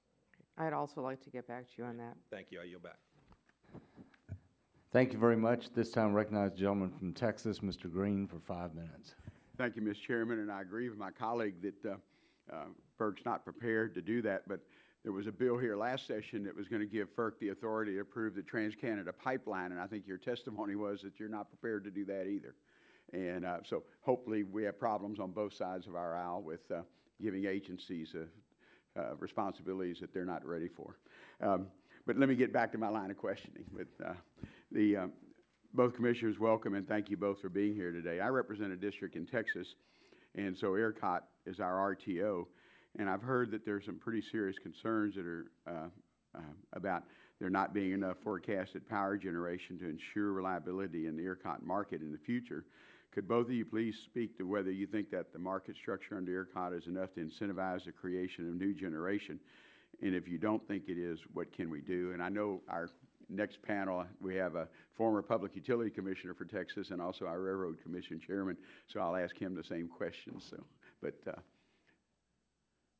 Well, Congressman, thank you for the question. ERCOT jealously guards its own jurisdiction, so that FERC doesn't tread in it. But of course, we watch what's going on, and we have a responsibility on the reliability side, not on the market administration side. And you have two very fine public utility commissioners in Texas that are debating this very issue of, do you need a capacity market? What do you do with the real-time energy prices because of the reserve margins declining for some of the reasons that have been discussed today? As I look to the summer, the summer concerns are Southern California, Texas, and Boston. They were last summer. They're going to be this summer again. If we have a really, really hot summer in Texas, you'll see this debate probably on a daily basis. I would add that most of the U.S. markets that have gone to competitive electric markets do have some sort of a forward market, as is being considered in Texas right now. And that is for the very purpose of attracting capital for future reliability. It is not within our jurisdiction. I feel Mr. Smitherman's eyes on my back, so I'll let him take it from there. well, and I appreciate it, and being from Texas, we stand shoulder to shoulder in protecting ERCOT. I just want to make sure, and we did have rolling blackouts in February of 2011, and it seemed like I heard that our wind power growth, which has been phenomenal in Texas, helped stabilize that situation. Is that information FERC has? Well, we could get back to you, but the focus of the report was really on the outages as opposed to the role that wind had, but I'll get back to you on that. Okay, I appreciate it. In light of the increase in natural gas electricity generation in February of 2012, FERC issued a request for comments regarding natural gas electric coordination. In August of 2012, over 1,200 stakeholders attended 5 regional technical conferences hosted by FERC to discuss these issues. What are each of your biggest takeaways from those conferences that FERC received? I think our takeaway was that a lot of the issues are regional in nature, but there's some cut-across issues that we should work on, particularly communications and scheduling, the harmonization of the days. I think another takeaway is that this situation is evolving fast, so we need to really stay on top of it. New England is where the issues are right now, but it's evolving everywhere, and we heard that in the conferences. I would agree that this is an issue everywhere to varying degrees, and the gratifying thing is that a year ago, not everybody thought it was an issue. Now, almost universally, people agree that there are challenges out there, and we're trying to keep the momentum going at the Commission to keep people focused on solutions.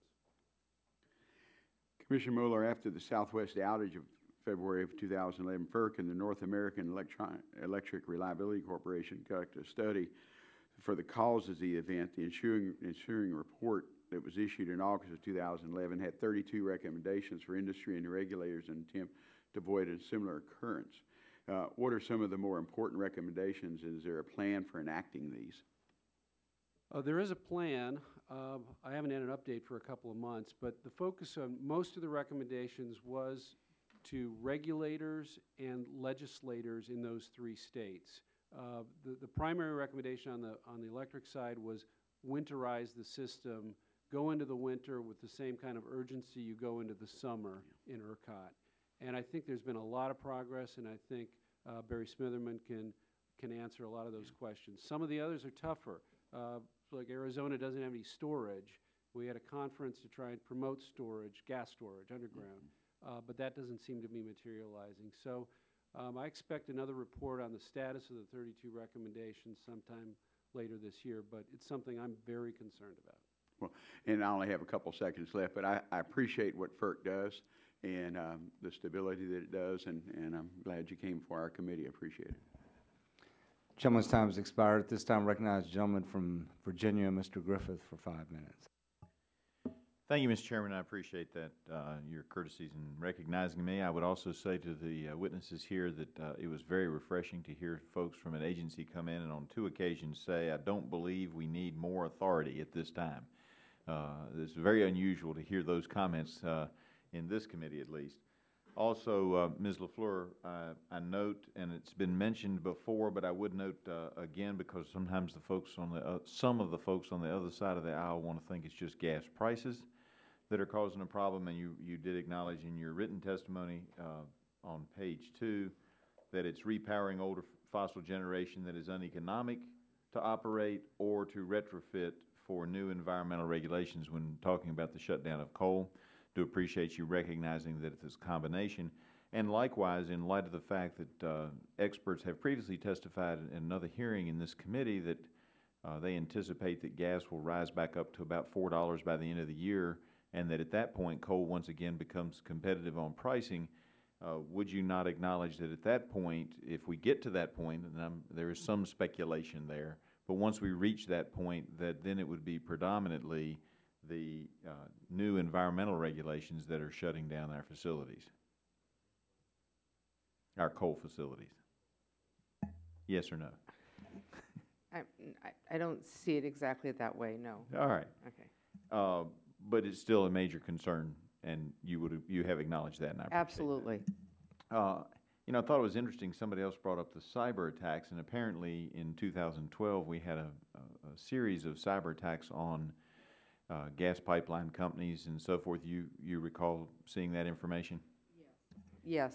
And the concern was, I mean, they might have been trying to steal some information on how to do the fracking because we've been so successful on it, but also there were concerns that there were cyber attacks on the valves and the on-off switches, basically. Isn't that correct?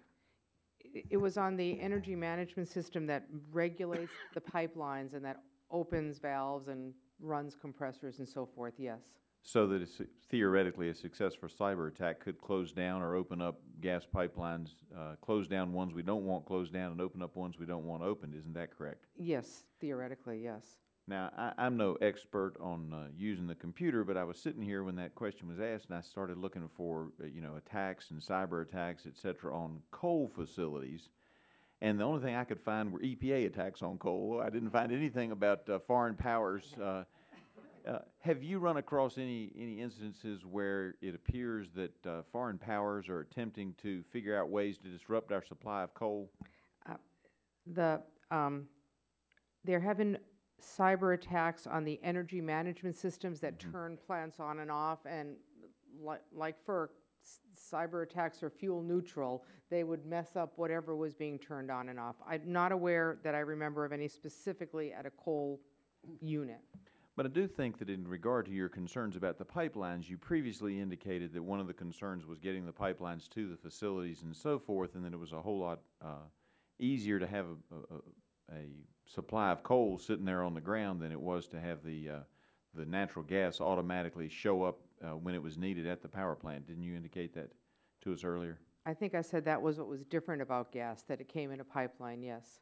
And so if an energy production plant had a supply of coal and it was a coal burning plant, it would be less likely that for a few hours or even for a day that somebody could affect that supply of energy at that power plant than it would be if somebody did a successful cyber attack on our pipeline. Isn't that true? Certainly, the coal pile doesn't have the cyber risk, but I think you could still affect the energy management system that turns the plant on and off. I mean, we need to guard against these risks wherever they are. All right. I do appreciate that as well. In regard to the natural gas supply, we're already having trouble getting the pipelines there. Do you think that there needs to be redundancy built in those pipelines? I know that you don't want to charge the customer too much and you don't want to have too many pipelines, but at the same time, don't you think we would need more than just one pipeline to the facilities, or to make sure that if something happened to one supply, that there would be another supply readily available if we're going to put all our eggs in that basket or in one of those baskets? Well, I'm not even sure I'd use the word redundancy. You need a robust grid, a robust network of more than one source of supply in different regions and localities, yes.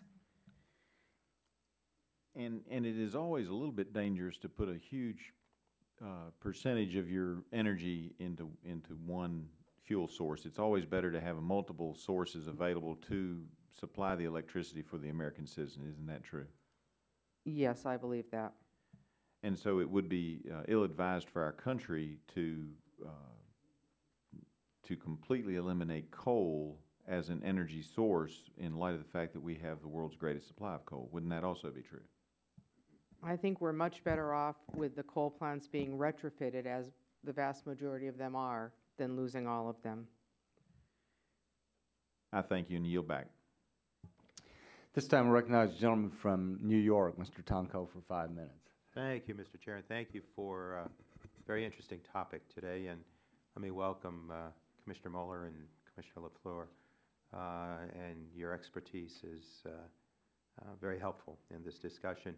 And further, Commissioner LaFleur, let me thank you as a representative in upstate New York, in the Capital Region, and Mohawk Valley for your prior service before your commissioner status. It was much appreciated then and much appreciated now.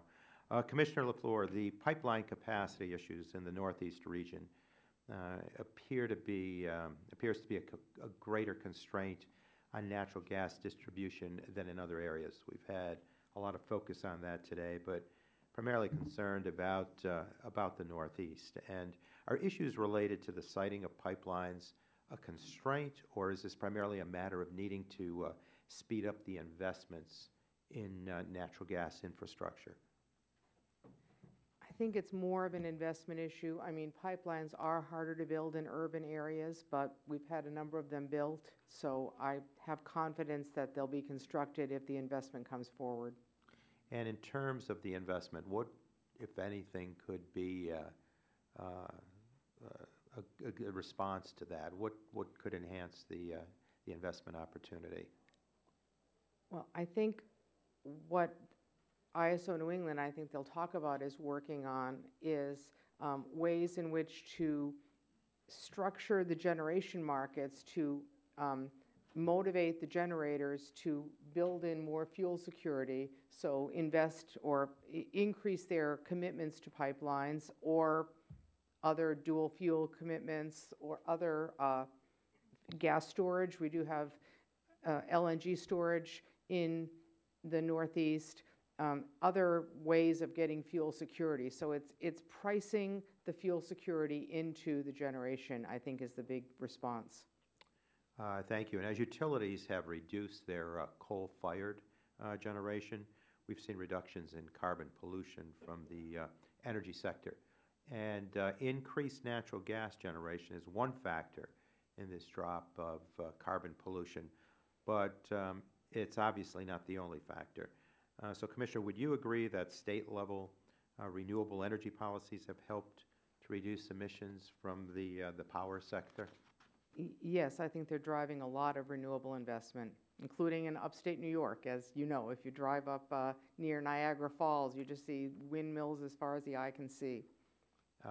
Absolutely right. And as a result of their renewable energy policy, states like New York and Colorado and California are displaying a significant amount of renewable generation capacity. So to both commissioners, which state policies would you note have been the most effective in deploying renewable energy? I think that renewable portfolio standards are certainly starting to be felt. We don't regulate it, but I'd point to Texas, but also other states. You mentioned upstate New York has a lot of wind. Some of the states have very effective small solar policies. States as diverse as California and New Jersey, which clearly have different weather, have very heavy penetration of home and business level solar, and the programs they have in place appear to be very effective at getting those done. Congressman, I'm not really an expert on all 29 different renewable portfolio standards throughout the country, but I think the ones that have been most successful are the ones that have adequate transmission infrastructure to make sure that that power can move around from typically where it's generated to where it's consumed, and have the kind of flexibility that don't overly favor one or two sources. So, and I would assume that the upgrades in interconnection are important in that regard? They're vital, absolutely important, and it's usually difficult to site this transmission, so that's part of the challenge as well. And to the policy area, which federal policies would you suggest have helped deploy renewable energy? Well, certainly right now the production tax credits are having an impact on investment in that area. I also think federal R&D has helped bring down, as well as private R&D, has helped bring down the cost of some of the technologies. Well, I go more toward market access and make sure that the transmission infrastructure is there to move the power around. And there are a variety of things we could talk to you later about that could promote that. We're doing an exercise at FERC Order 1000, which is an attempt to make the planning better on transmission. Thank you. And Mr. Chair, I note my time has expired, so I yield back. Thank you. At this time, I recognize the gentleman from Illinois, Mr. Shimkus, for 5 minutes. Thank you, Mr. Chairman. It's great to have you here. Ms. LaFleur, you mentioned many coal-fired power plants have been retrofitted. Can we retrofit a coal-fired power plant to an existing plant to address a greenhouse gas rule or regulation? I'm not an expert on that, but I think it's much harder than scrubbing things out of the stack. It's impossible. There's no technology right now. The cost would triple the amount of infrastructure costs, and the electricity required to run this was probably about 30% of the generation capacity of a power plant at this time. So that just goes into the emissions, kind of the whole debate. What is toxic, what is not, that debate. And it does segue into both your sphere on reliability, because as we have this debate and concern about environmental rules and regulations, the pulling off of generation, it should be of major concern. Is that correct? Well, in the case of other EPA regulations, like when we worked on mercury and air toxics, as the rules became final, we had to work at FERC and with the EPA to make sure we had the coordination and flexibility that was needed to make sure we protected reliability. If there are other suites of regulations, that will be equally necessary. Well, let's talk, and Commissioner Mueller, you're more than welcome to chime in too. We know based upon MAC that anywhere from 50 to 70 gigawatts of coal-fired generation may be retired over the next decade. That's a lot. With 90% of coming within the next 5 years. So this next 3 to 5 window aligns with the compliance deadlines for EPA's utility MAC rule in places like the Midwest. Some of this coal-fired generation will be replaced with natural gas-fired power plants, and that's part of the debate of having them and also getting the natural gas and the pipeline siting. From your perspective, and this is for Commissioner Mueller, would you agree that the short compliance timeframe for EPA's utility MAC rule is compounding reliability concerns for regions heavily reliant on coal, such as the Midwest and the Mid-Atlantic? Yes, I do. It's just a matter of numbers, isn't it? Well, The environmental benefits are coming. The question is, if you squeeze them on too tight a timeline, there can be reliability challenges that are probably going to land in our lap. So that's why I've urged the EPA to be flexible. If certain areas need a little more time, to give it to them. And not just reliability, because it is reliability, but it segues into cost too. An unreliable grid is a costly grid, or wouldn't you argue? So from the individual consumer's point of view, that if the reliability of the grid, it becomes uncertain and there's a risk premium then paying for reliability, that will get passed on to the individual consumer, would it not? It will, depending on the market structure, in different ways. Given your background as a state public utility commissioner and now your experience at FERC, do you believe having a diverse range of fuel resources available to generate electricity is important to provide affordability and reliable service to customers? Yes, I've never been a state commissioner, but optionality is always good. And I understand that FERC does not have jurisdiction over generation, but would you agree that an over-reliance on any one particular fuel source could be problematic from a reliability perspective? Yes. Thank you, Mr. Chairman, and I yield back my time. Gentleman yields back his time. That would conclude, Mr. Gardner. I'd like to recognize the gentleman from Colorado, Mr. Gardner, for 5 minutes. Thank you, Mr. Chairman, and welcome the commissioners to today's hearing. Thanks for being here to share your expertise. Mr. Mueller, Chairman Mueller, wanted to talk to you a little bit about some of the comments made in your testimony. You talk a little bit about traditional baseload generation needed to will be needed to firm renewable energy resources. We hear a lot of talk about that, whether it's wind, solar, what backup will be needed. Is there a percentage that you can give me of that baseload generation? So, for instance, if you have a megawatt of wind production, what percent of firming baseload would you need for that 1 megawatt of wind? Well, it depends on the wind, because your home state of Colorado has some really good wind. And I live on the Eastern Plains. Yeah, your chairman can talk about it later, but because of the characteristics of how it comes off the Rockies, it's really good wind. So they don't have as much challenge firming it. They still have a challenge. Another area that might have a capacity factor of 20%, that means that you're going to 80% of the time you have to back it up. So so that'd be maybe for wind like for quality every differs. For every 5 megs, you need 4 megs of baseload in that instance. Is that one way to look at it? You need, yeah, right. Okay.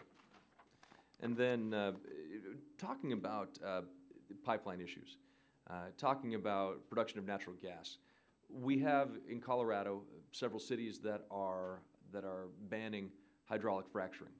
We also are hearing rumors that there may be a statewide initiative to ban hydraulic fracturing. If they go that direction, is there an interstate commerce issue that FERC would have to look at based on this transition to natural gas power generation? Congressman, I don't think it'd be in our jurisdiction to do that, but I'm sure someone would be thinking about that. And I would love to hear your thoughts, further thoughts on that, and perhaps maybe even somebody in the council's office talking a little bit about that issue specifically. When it comes to the EPA, we have seen a growing sort of decisions by the EPA when it comes to things like LNG export facilities, where EPA is asking targeted questions in their environmental assessments and analysis on pipelines and whether or not an LNG facility would require additional pipelines. Is the EPA consulting with FERC when they are requiring an analysis of pipeline need or capacity? I don't believe so. I'll get back to you, but they certainly have submitted comments for the record on the environmental analysis. Okay. And then, and I think Mr. Pompeo may have touched a little bit on this, but do you have an average time that it takes to site a pipeline in the U.S. on private land? We might, but I'd have to get back to you on that. That'd be great. And do you know? And if you could get back to me on federal land as well, do you have that answer off the top of your head? Okay. Perfect. And then are you working on ways, and this you can follow up with me on this as well, working on ways that FERC can improve upon the time it takes to site a pipeline? I think that's an important conversation with those answers in mind. Well, I have a lot of confidence in our Office of Energy Projects that doing the best job they can under the given circumstances and statutory responsibilities. As I alluded to earlier, one way to speed up the process would be to create some timelines and the accountability that come with timelines on the resource agencies that pipeline is also dependent on getting permits from. Okay. And do you believe that coal still plays a role in our electric generation, and that it would be unwise to move too quickly to natural gas if there's no infrastructure to support it where it exists? Excuse me, if it does not exist to support it? Well, coal is still an extremely significant part of our electricity mix and will be for the foreseeable future. Mr. Chairman, I yield back my time. Gentleman yields back the balance of his time. Thank you. Well, I believe that is it. Commissioner Moeller and LaFleur, thank you all again for your testimony, and we look forward to your providing the additional information that was requested. And you all are dismissed at this time, but we do look forward to working with you as we move forward. I would like to call the second panel of witnesses. On the second panel today, we have the Honorable Barry Smitherman, who's the chairman of the Railway Commission of Texas. We have the Honorable Joshua Epple, who's chairman of the Colorado Public Utilities Commission. We have Mr. Claire Moeller, who's Executive Vice President, Transmission and Technology for the Midwest Independent Transmission System Operator. We have Mr. Gordon Van Wiley, President and CEO of ISO New England. And we have Mr. Paul Hibbard, who's the Vice President of the Analysis Group. Todd Schnitzler, who's the Chairman of the Public Utility Commission of Ohio, was scheduled to be with us, but because of unexpected development, he is not here today. So welcome all of you. Thank you for agreeing to come and testify. And Mr. Smitherman, we'll begin with you. Each one of you will be given 5 minutes for your statement, and the little red light will come on when your time's expired. So we do thank you for being with us. We look forward to your testimony, and we welcome your expertise as we try to deal with these significant issues. So, Mr. Smitherman, you're recognized for 5 minutes. Thank you very much, Chairman Whitfield, Ranking Member Rush, members of the committee, including my good friends from Texas. My name is Barry Smitherman. I'm the chairman of the Texas Railroad Commission. I was elected statewide last November with 74% of the vote, apparently receiving at least 2 votes from this room. The Railroad Commission of Texas was created by an amendment to the Texas Constitution in 1891, and we are the oldest regulatory body in Texas, one of the oldest in America. While we no longer regulate railroads, we have for almost 100 years regulated the oil and natural gas industries. We also regulate intrastate pipelines, surface mining for lignite, and natural gas utility rates. I'm also the former chairman of the Public Utility Commission, as you heard earlier, which regulates the electric and telecommunications industries. In that capacity, I was a member of the ERCOT Board of Directors, which is the grid operator for most of Texas. I'm honored to be the only person in Texas history to serve as commissioner on both the PUC and the Railroad Commission. I'm also the chairman of the NARUC Gas Committee, though I'm not appearing in that capacity today.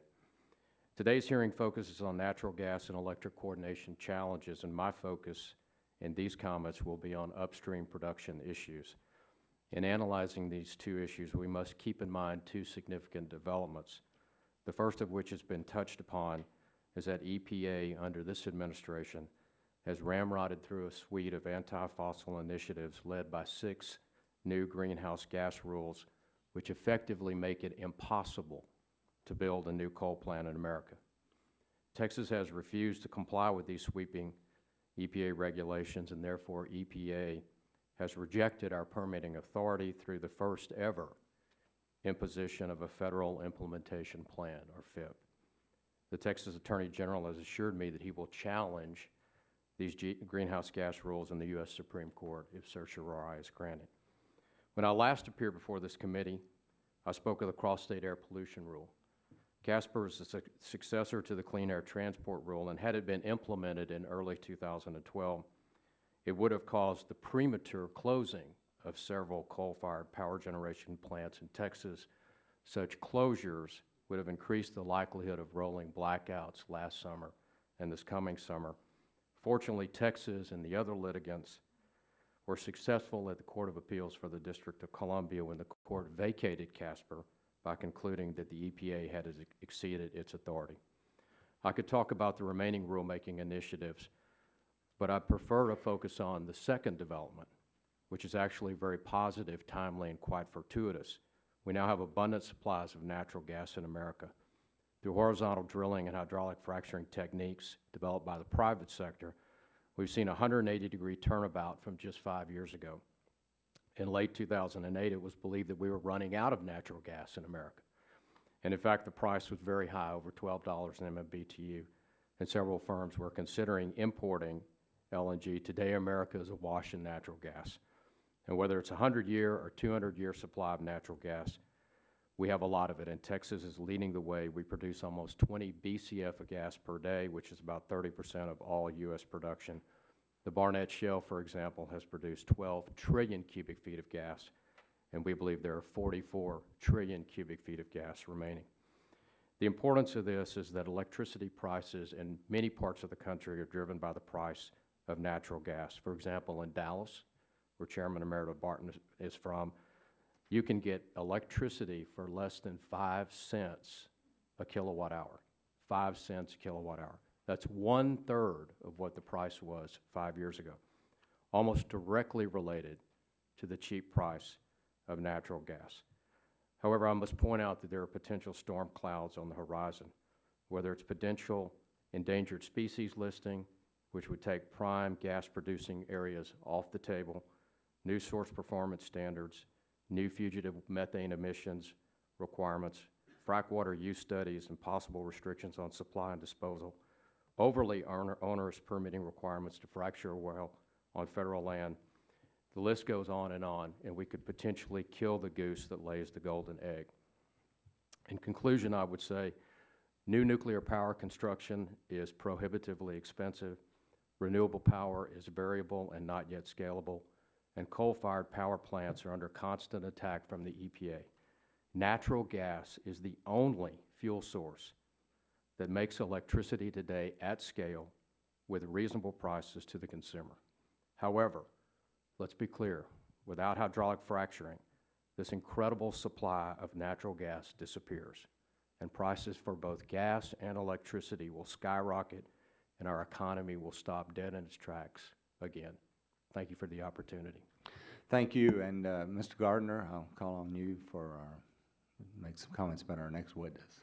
Thank you, Mr. Chairman, and I would just like to welcome Chairman Appel to the committee. I've worked with the chairman on a number of issues over the years, and as chairman of the Public Utilities Commission, has jurisdiction over not only some of the regulations that we're talking about here today, but also taxi cabs and all kinds of other fun stuff in Colorado. But certainly appreciate your work with as chairman of the Colorado Oil and Gas Conservation Commission as well. Welcome to the committee. Thanks for sharing your expertise with us. Well, thank you, Congressman. Thank you, Chairman Whitfield, Ranking Member Rush, and members of the subcommittee for the opportunity to testify at today's hearing. My name is Joshua E. Pell, and as the Congressman mentioned, I'm the chairman of the Colorado Public Utilities Commission.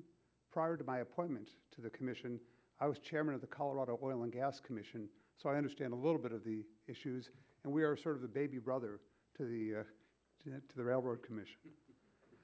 The state of Colorado began to diversify its source of electric generation in 2005, when it adopted its renewable energy standard through a ballot initiative. Subsequently, the Colorado legislature increased the renewable energy requirement twice with bipartisan support. The Colorado legislature also adopted minimum standards for electricity savings through energy efficiency, resulting in a decrease in the amount of fossil fuel necessary to meet the electric demands of Colorado. In 2010, the Colorado General Assembly did something extraordinary. It passed the Colorado Clean Air Jobs Act. Representative Gardner was a supporter of the act. What made the act remarkable and instructive for today's hearing is the act mandated that the state's largest investor-owned utility undertake a process of significantly reducing its coal usage in Colorado. And most importantly, certainly to me, is the legislature did not mandate the fuel mix, but left that decision to the Colorado Public Utilities Commission. The decision adopted by the Commission and ultimately approved by EPA is instructive on a way to meet the challenge of natural gas and electric coordination and also to meet the potential EPA regulations for existing generation sources. First, the Air Quality Control Division, our regulatory agency in Colorado, was instructed to aid the Commission. And second, it was the Commission that determined the correct mix of fuel switching to natural gas, plant retirement, and retrofitting of existing coal-fired units. The plan adopted by the Commission will allow our largest utility to be in compliance with the Regional Haze Rule, the Mercury and Air Toxics Rule, and reduce greenhouse gases by 30% by 2020 from 2005 levels. By the very nature of the plan, the cost will be reasonable and ensure that we have safe and reliable electric generation in Colorado. A central element of this plan is Colorado has made a conscious decision to switch some generation, not all, from coal to gas. We are assured that we will not have a conflict with electric and gas generation because Public Service Company of Colorado signed a 10-year long-term contract with a gas producer in Colorado. Now, at this point, I've got to be fair to the other regions. Colorado is unique. We have a surplus of gas, and we also have an existing pipeline infrastructure that allowed that signing of a long-term contract. But this program does not come without a cost to Colorado. The estimated price tag of Clean Air, Clean Jobs is around $900 million. Colorado will also be required to make additional infrastructure changes and, as was asked in the previous questions, assure the safety of the gas distribution system.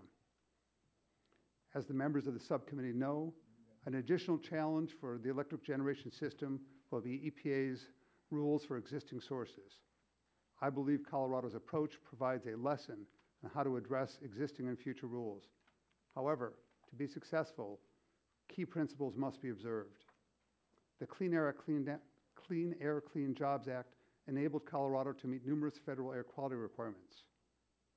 And because the Commission selected a suite of controls, fuel switching and plant retirements, and what we did is we examined the entire fleet of Public Service Company.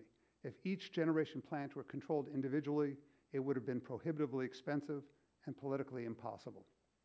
By being technology agnostic, Colorado selected the right balance of fuel switching, retirements, and retrofits to provide both the necessary reductions and keep rates reasonable and the system safe and reliable. Finally, implementation of the Renewable Energy Standard and Clean Air, Clean Jobs Act is a major investment. As EPA develops its new rules for existing sources, if Colorado is not given credit for this investment, it will be penalized unfairly when compared to states that have not taken early action. Thank you for the honor of representing Colorado before the subcommittee, and I'll be pleased to answer any questions. Thanks very much, Mr. Eppel. Mr. Moeller, you're recognized for 5 minutes. Thank you, Chairman Whitfield, Ranking Member Rush. Thank you for the opportunity today to present before this committee. I'm Claire Moeller, the Executive Vice President of Transmission Technology for the Midwest ISO, or MISO. We are a nonprofit public interest organization charged with operating a wholesale market in the states we serve, as well as ensuring reliability to the consumers. It's important that we guard both the reliability and consumer costs as we work our way through those issues. My task as a planner for the Midwest ISO is to be the early warning system to ensure that consumers have both low cost and high reliability at the end of the day. To protect that, we look towards various scenarios about how the effect of changing policies might reduce reliability or increase costs for our customers. Recent economic and regulatory pressure is having the effect of reducing excess capacities in the Midwest. Historically, we were blessed with an excessive capacity, which frankly made the reliability job fairly easy. These pressures, we believe, by the end of the day, will have reduced our coal fleet by approximately 18%. That will bring our required reserve margins to their minimum level. The low cost of gas, in addition to these regulatory pressures, are what are driving those retirements in the older coal fleet. Almost 90% of the resulting fleet will have to be retrofitted to comply with the rules. Our concern at that point is accommodating those outages simultaneously as we reach the end of the compliance period. It's important to note that the gas industry and the electric industry have grown up very differently. The flexibility that we require on the gas industry is simply not part of the design requirement of the historic gas infrastructure. So our best friend in the electric business is a simple cycle combustion turbine because it is very fast and very flexible. It's the hardest thing for gas pipelines to manage because it changes their pressure so quickly and has the prospect of having an unannounced start. So the two industries have different requirements in terms of flexibility, and part of the friction between the two industries that we're working our way through is about how to manage the flexibility that, for example, renewable portfolios have caused electricity markets to need to be more flexible. We're trying to reflect that need for flexibility into what we're asking the gas industry to do. That mismatch between the electric industry and the gas industry is both the infrastructure is designed, the gas infrastructure is designed around long-term firm contracts with fairly slow changes in terms of what the off-takes are. The electricity now has a 5-minute market. We price electricity every 5 minutes. Gas typically has a day that closes around 9 o'clock, and you wait another day in order to make significant changes. So it's both the pipeline capacity needs to be engineered to accommodate the flexibility, and the market rules need to be engineered to accommodate the flexibility. In that regard, the MISO is working with the FERC, our state commissions, through an organization of MISO states, which is essentially a representative from each state that we serve. The load-serving entities, which at the end of the day have the interface with the customers.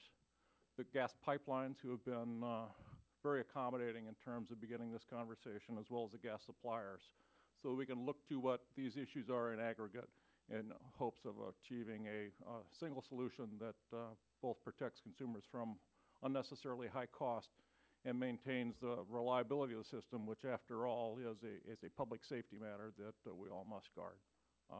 With that, I look forward to your questions. Thanks very much. And Mr. Van Wiley, you're recognized for 5 minutes. Be sure and turn them. Yep.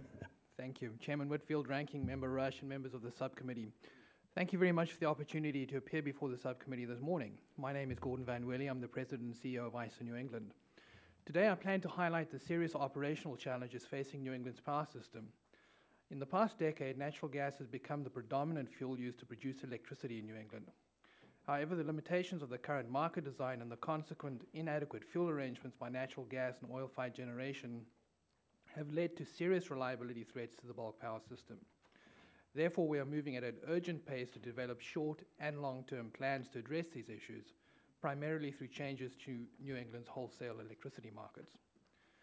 New England has seen a major shift in its generation fleet, from a diverse mix of oil, coal, nuclear, and natural gas generators to a system where more than half of the region's electricity is produced by power plants using natural gas. In addition, we are observing the retirement of coal and oil generators and the introduction of a diverse set of renewable and demand resources.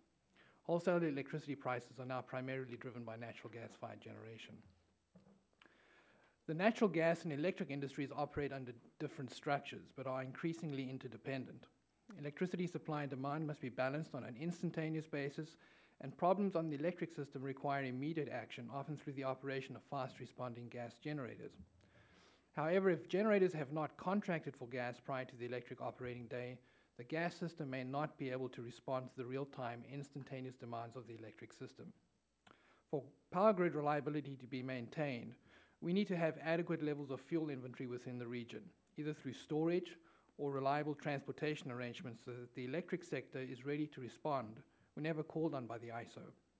Those arrangements should be incentivized through changes to the wholesale electricity market design so as to provide strong economic signals for generators to perform when needed.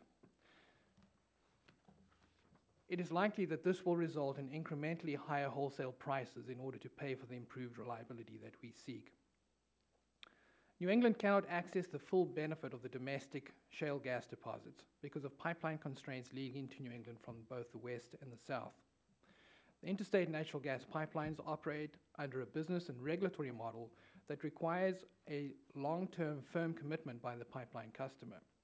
Because the current wholesale electricity market design does not provide gas generators with the necessary performance incentives, we have found that generators often do not make arrangements to ensure that they have an adequate and reliable fuel supply for the output of their facilities.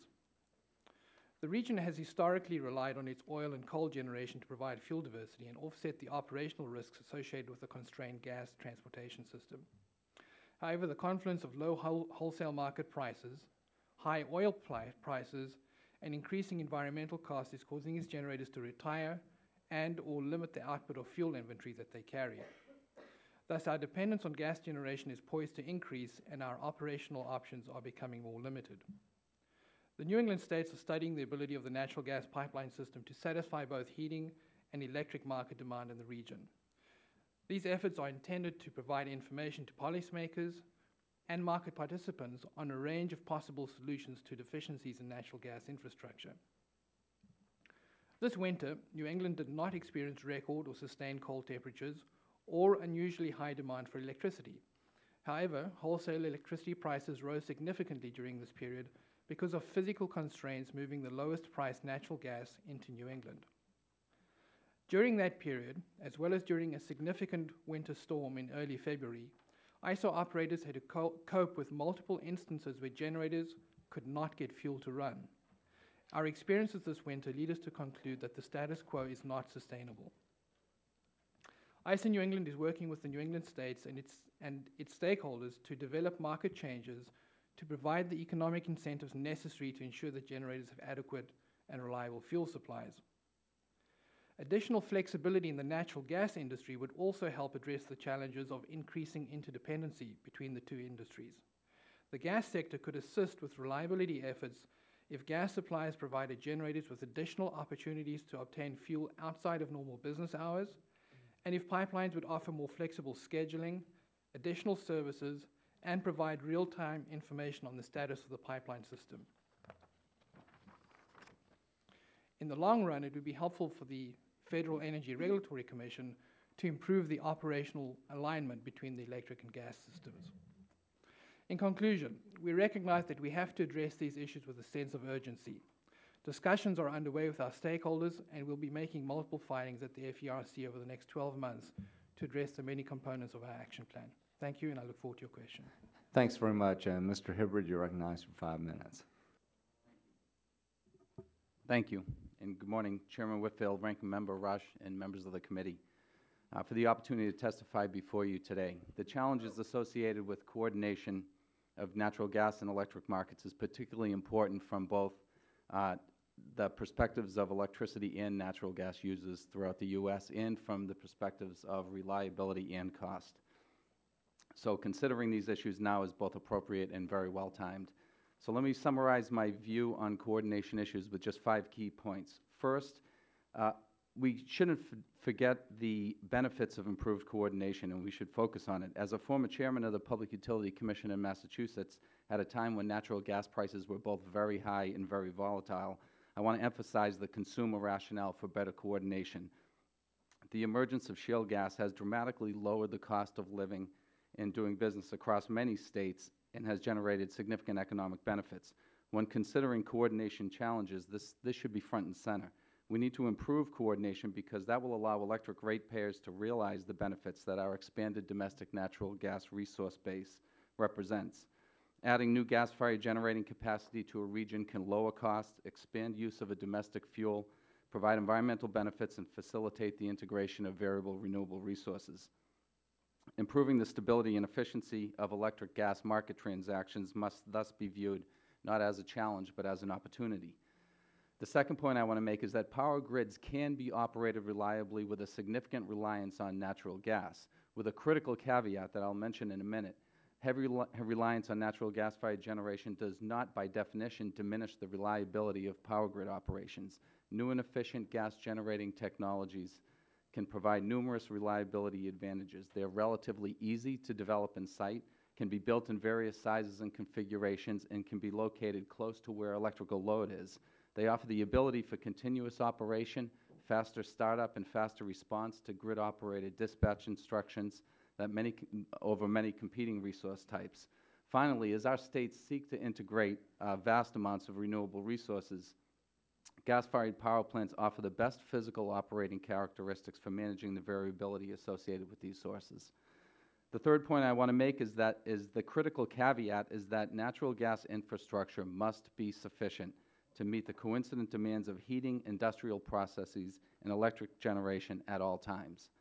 In the time frame of short-run transactions between electric and natural gas markets, the prevailing profit motives of market participants are extremely effective at overcoming short-term supply and transportation issues, but they simply cannot overcome physical constraints on the flow of gas.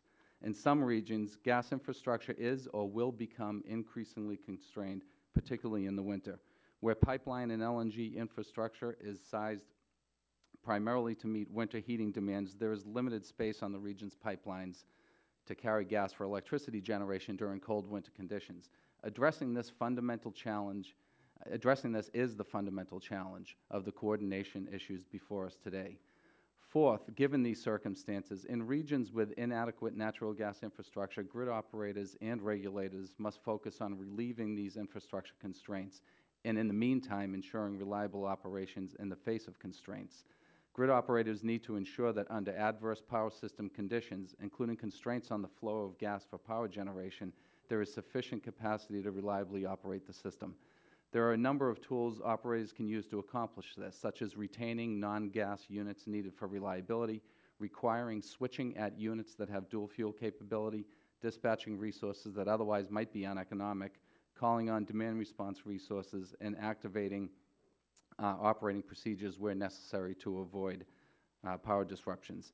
In addition, regulators and grid operators can take actions to relieve prevailing constraints in the longer term through regulatory orders and market structures that promote development of dual fuel capability, enhanced demand response, or investment in new natural gas transportation infrastructure where it's economic.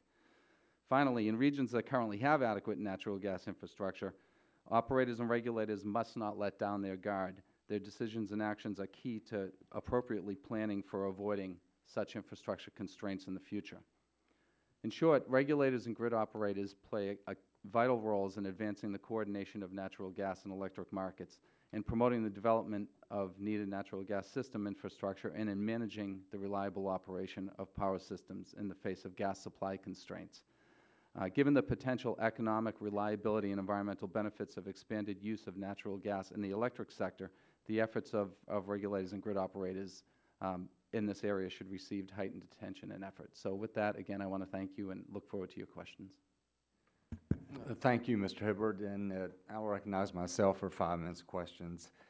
Mr. Van Wiley, recently the New York Times wrote an article about the power shortages in the Northeast, and I know Commissioner LaFleur in her testimony pointed out the Northeast as an area of concern, as did you in your testimony.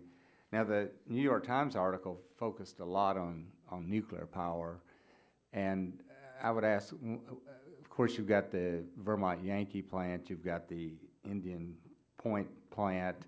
Both of them, there are groups trying to shut them down.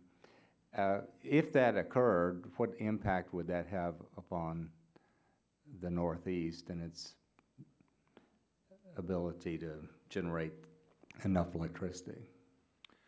So both New York and New England have got market mechanisms for replacing that capacity if those 2 nuclear generators were to retire.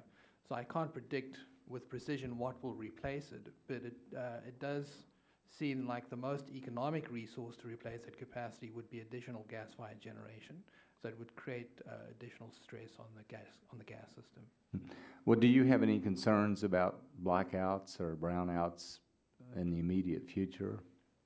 We do. We got dangerously close this winter, and hence we are moving with a sense of urgency. I think it's all about making sure that in this transition period, we will have to rely on oil and coal generation and LNG imports into the region. And so the reason I say that is it's going to take 3 to 5 years to build new pipeline into New England. So we are going to be in a situation where we have to optimize the use of existing infrastructure within the region. And so we're working closely with our stakeholders to try and identify interim mechanisms to bridge this transition period. Yeah, and we also appreciate in your testimony you're setting out some specific things that needed to be done, which we appreciate your setting that out as well. Mr. Apple, in your testimony, I was trying to find it real quick here. You made a comment, and I may be paraphrasing, maybe I can find it real quick, but you made a comment that Congress and EPA must acknowledge that it is the exclusive province of the Utility Commission to determine the mix of strategies to achieve standards at EPA. And recently, we had 3 forums on the Clean Air Act, and regulators came in from all over the country, and many of them expressed some concerns about their flexibility. So would you elaborate on this just a little bit? Certainly. Thank you, Mr. Chairman. My concern is I believe we have to have a bifurcated system for EPA or the Congress to establish what are the goals, what are the targets. But really when it comes down to who's going to have the capability of making decisions, looking at the entire system, for example, with Colorado, what plants should be retrofitted, which ones should have fuel switching, how much energy efficiency can we utilize? That's really the expertise of the state commissions or the regional bodies. And that's a complex equation not only of the air quality impacts, but the financial impacts, how much infrastructure has to be built. I think really it's the state commissions or the regional bodies which have that intricate understanding of the system. And so neither Congress or EPA really can delve into that level of detail. They certainly can say, here's the goal, here's the slope of how quickly it has to be achieved.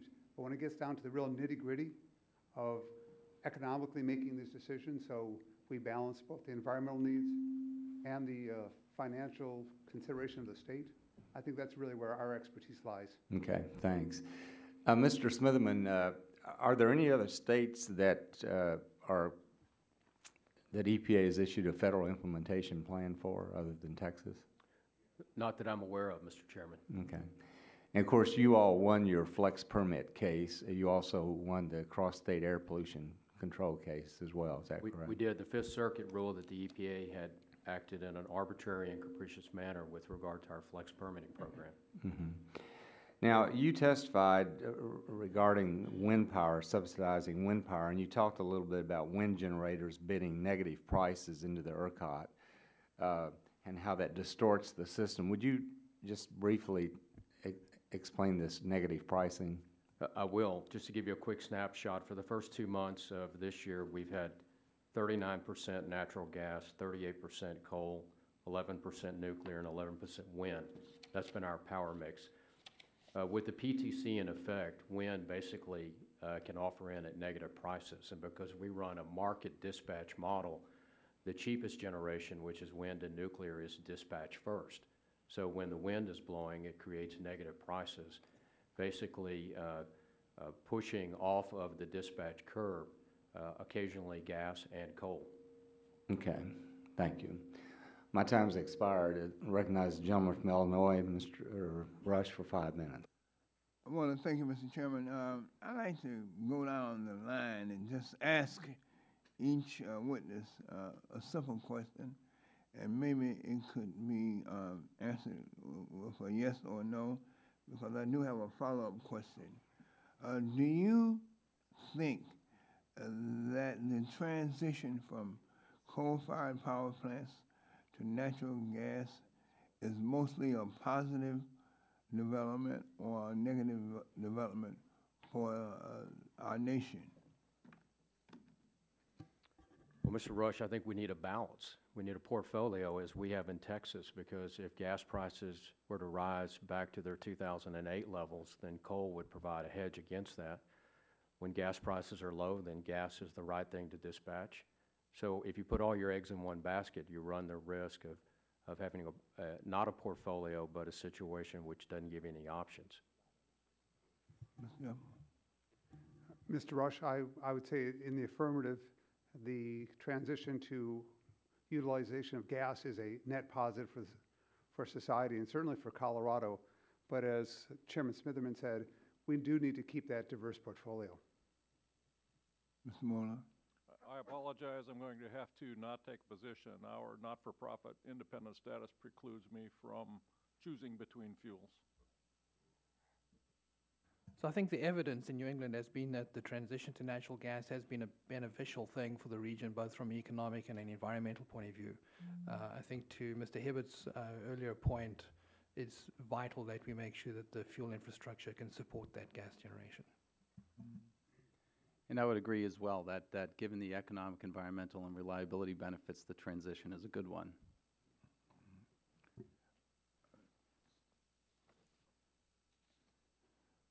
Mr. Moeller, in your testimony, you expressed some concerns about the impact of the expected coal plant retirements and retrofits on the MISO reserves of electricity generation capacity. When MISO briefed the committee staff, they focused on the winter of 2016. By that time, most of the retirements would have occurred. MISO said there was a, quote, potential shortfall, end of quote, of 11,700 megawatts of generation capacity at that time. And I know that your job is to keep the lights on, and that means considering the worst case scenario. I can appreciate that, but I want to make sure that the subcommittee gets a realistic picture of some of the resource adequacy situation in MISO. So I'd like to ask you a couple of questions about it, about this potential shortfall. MISO's projection assumed that 3,000 megawatts of new gas capacity would be built over the next 3 to 4 years. That seems to be kind of low. Would you consider that to be a conservative assumption? That conservative assumption is based on people who have requested to interconnect new gas-fired generation to the MISO transmission system. As I understand it, MISO's calculation doesn't count any new wind capacity. Is that right? Wind capacity in our market, should the owner of the wind choose to count it, gets a 12% capacity credit for its participation. Wind is an intermittent resource, but it's also the single largest source of new generation capacity last year. A calculation that doesn't account for any new wind capacity may be missing an important piece of that puzzle. The MISO analysis also assumes that almost 19,000 megawatts of natural gas generation wouldn't have the fuel to operate in the winter of 2016. That's significantly more than the entire, quote, potential shortfall, end of quote. We're hearing a lot today about the challenge of making sure that the natural gas infrastructure is adequate.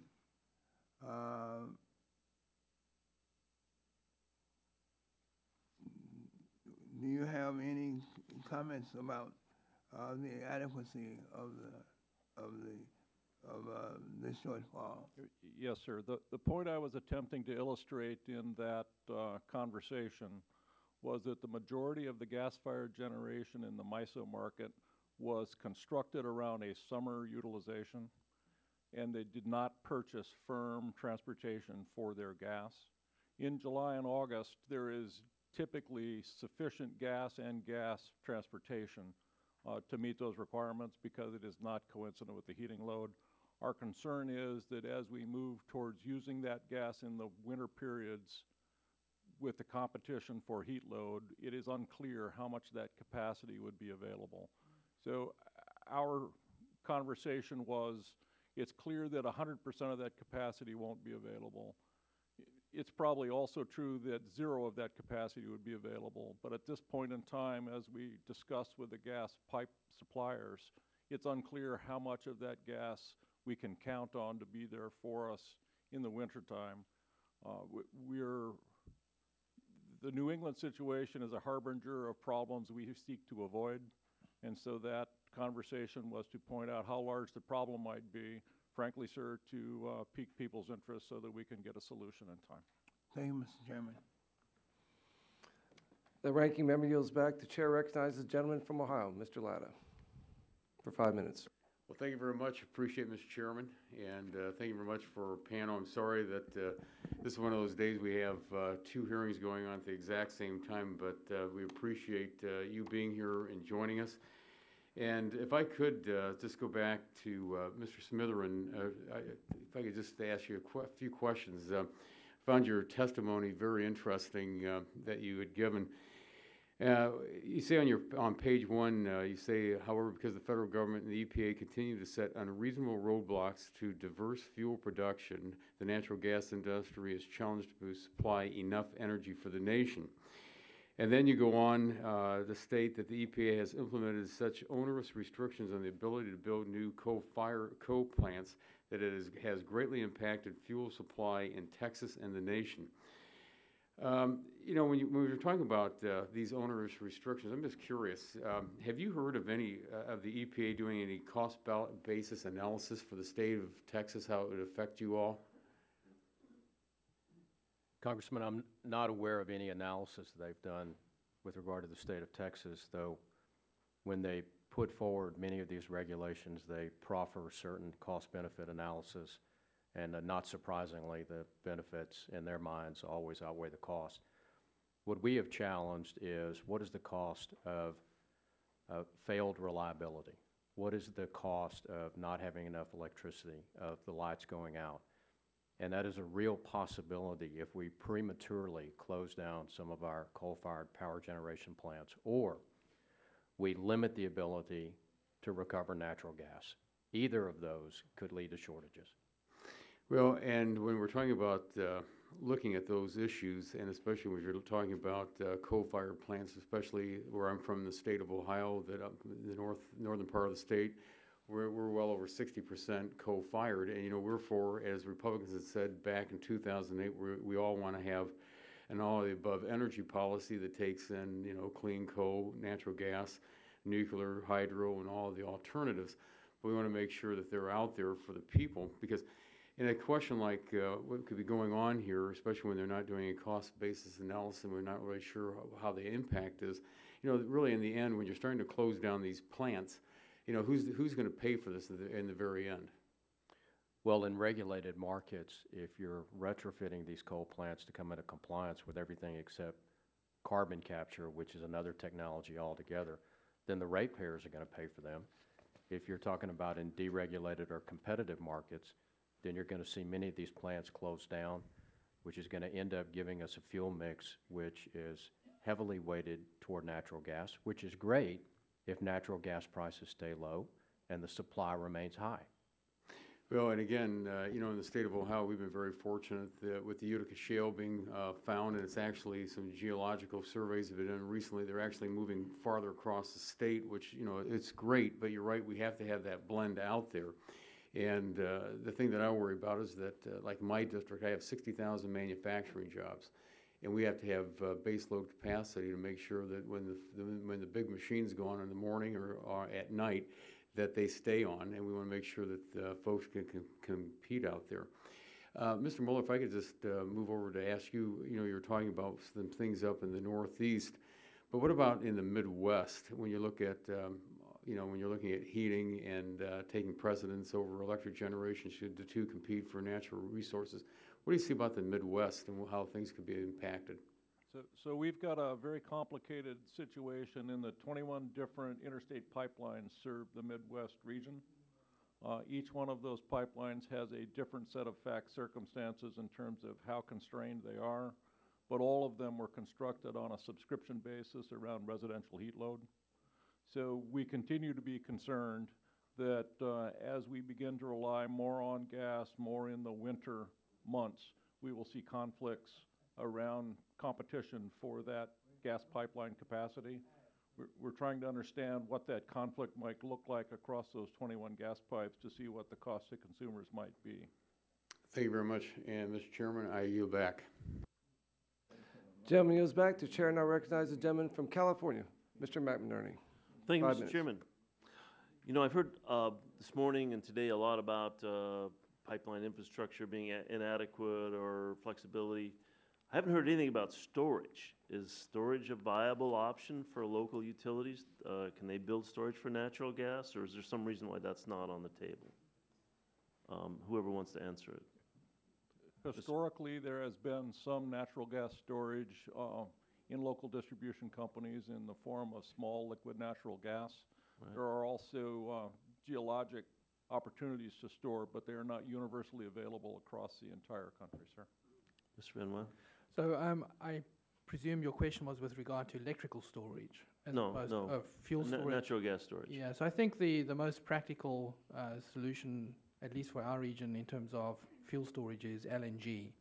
And there are some large LNG facilities around the region. And I think that ultimately the solution is a combination of pipeline and storage, because one has to think of the possibility that a pipeline could be compromised in some way, and you need to be able to ride through that event.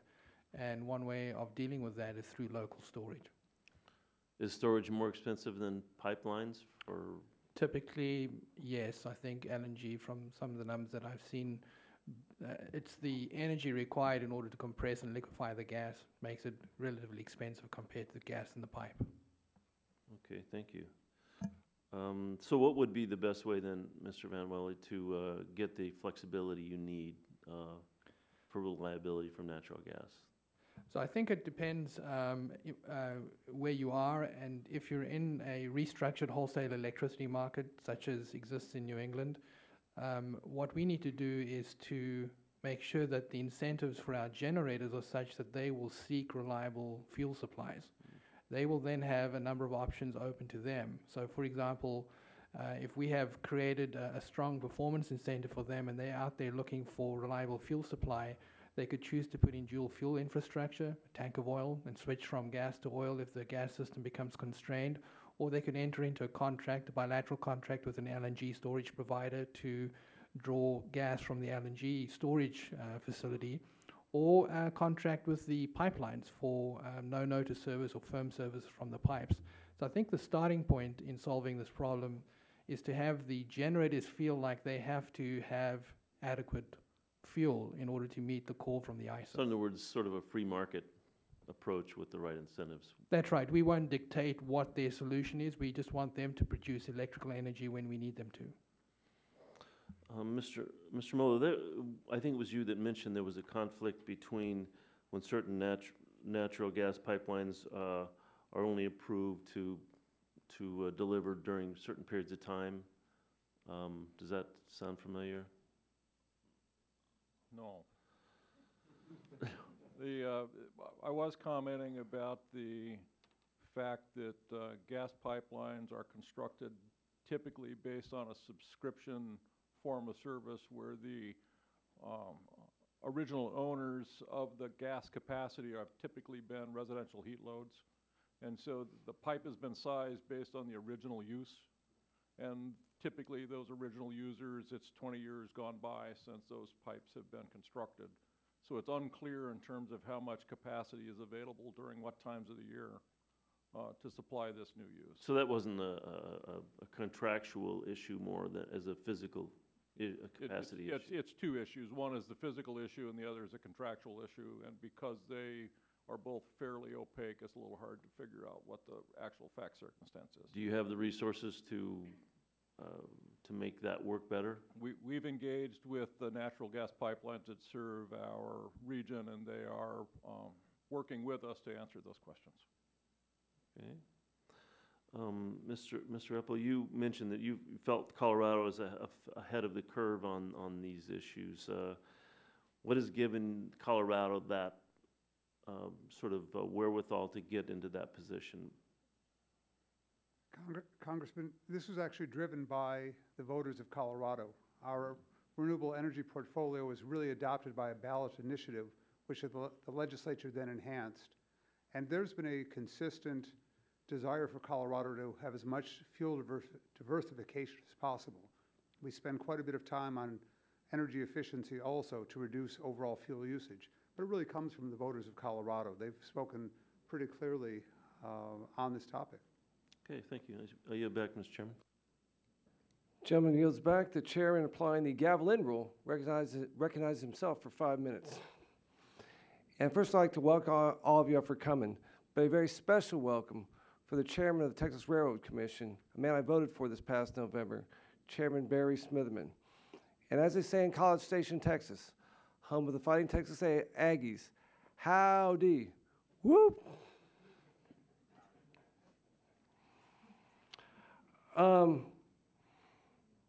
As Commissioner Smitherman, this question is for you.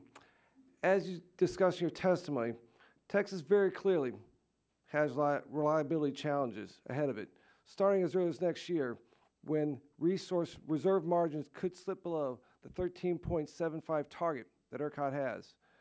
And while FERC works to address the impacts of increasingly depending on natural gas, would you agree that on the other side of Washington, the EPA is working to help make it all but impossible to build any new coal plants that would diversify our power sources? Certainly, Congressman Olson, great to see you. You referenced earlier in your remarks a couple of projects which had been taken off the table in Texas because they were unable to meet new federal greenhouse gas regulations. So what that leaves us with in Texas is maintaining the current coal fleet and hoping that generators will add additional combined cycle gas.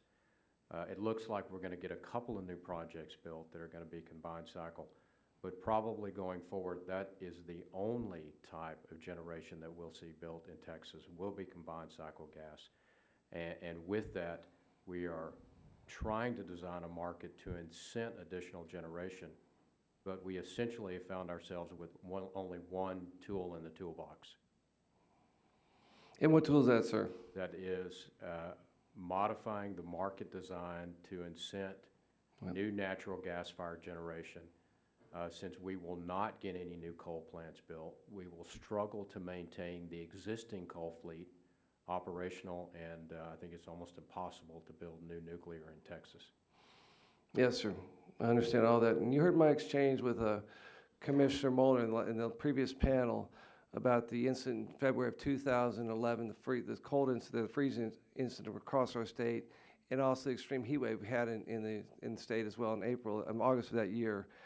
The February 2011 event has been held up for a while now as a clear example of the interdependence of the electrical and natural gas industries and what can happen with systems when they run into trouble. Would you say that Texas has learned from that incident? And if so, are the steps you've taken alongside with the PUC and ERCOT so that they can be shared nationwide? We have learned a number of things. One, the communication among all the agencies is incredibly important, so we have a task force today that meets regularly to investigate and communicate issues of fuel supply, of weatherization. In fact, one of the things we required after that event was additional weatherization on the boiler level to make sure that these plants are prepared for extraordinarily cold weather, and to encourage firm gas supply contracts to our power generating stations. And if we know that a firm supply contract is not in place, that the ERCOT grid operators do not count upon that unit to be available during those periods of time. We're also working on demand response initiatives and other things that give us a few additional tools. But I think it's important to be mindful of the fact that that was a very, very cold weather event. And for the most part, power generation plants in Texas are designed for summer heat, not for sub-32-degree temperatures for 3 straight days. Yes, sir. And one final question. This is taking a page from Chairman Emeritus Dingell's playbook, but I'm asking a question for all of you with an answer of yes or no. Start with you, Mr. Hibbert, on the end there. Yes or no. As things stand now, do you see the need for a full FERC rulemaking on the topic of gas-electric coordination, or is a focus on regional action and clarification of existing regulations enough? Yes or no, please, sir. I think FERC's approach looking at the issue regionally is correct. And Mr. Van der Walle. I think it's yes and no. So I think most of this can be handled regionally, but I think there are certain issues that that Commissioner LaFleur indicated could be looked at nationally. Yeah, I guess I should rephrase that. Regional or FERC regulation? Mr. Moeller. Regional. Regional. Mr. Eppel. Regional.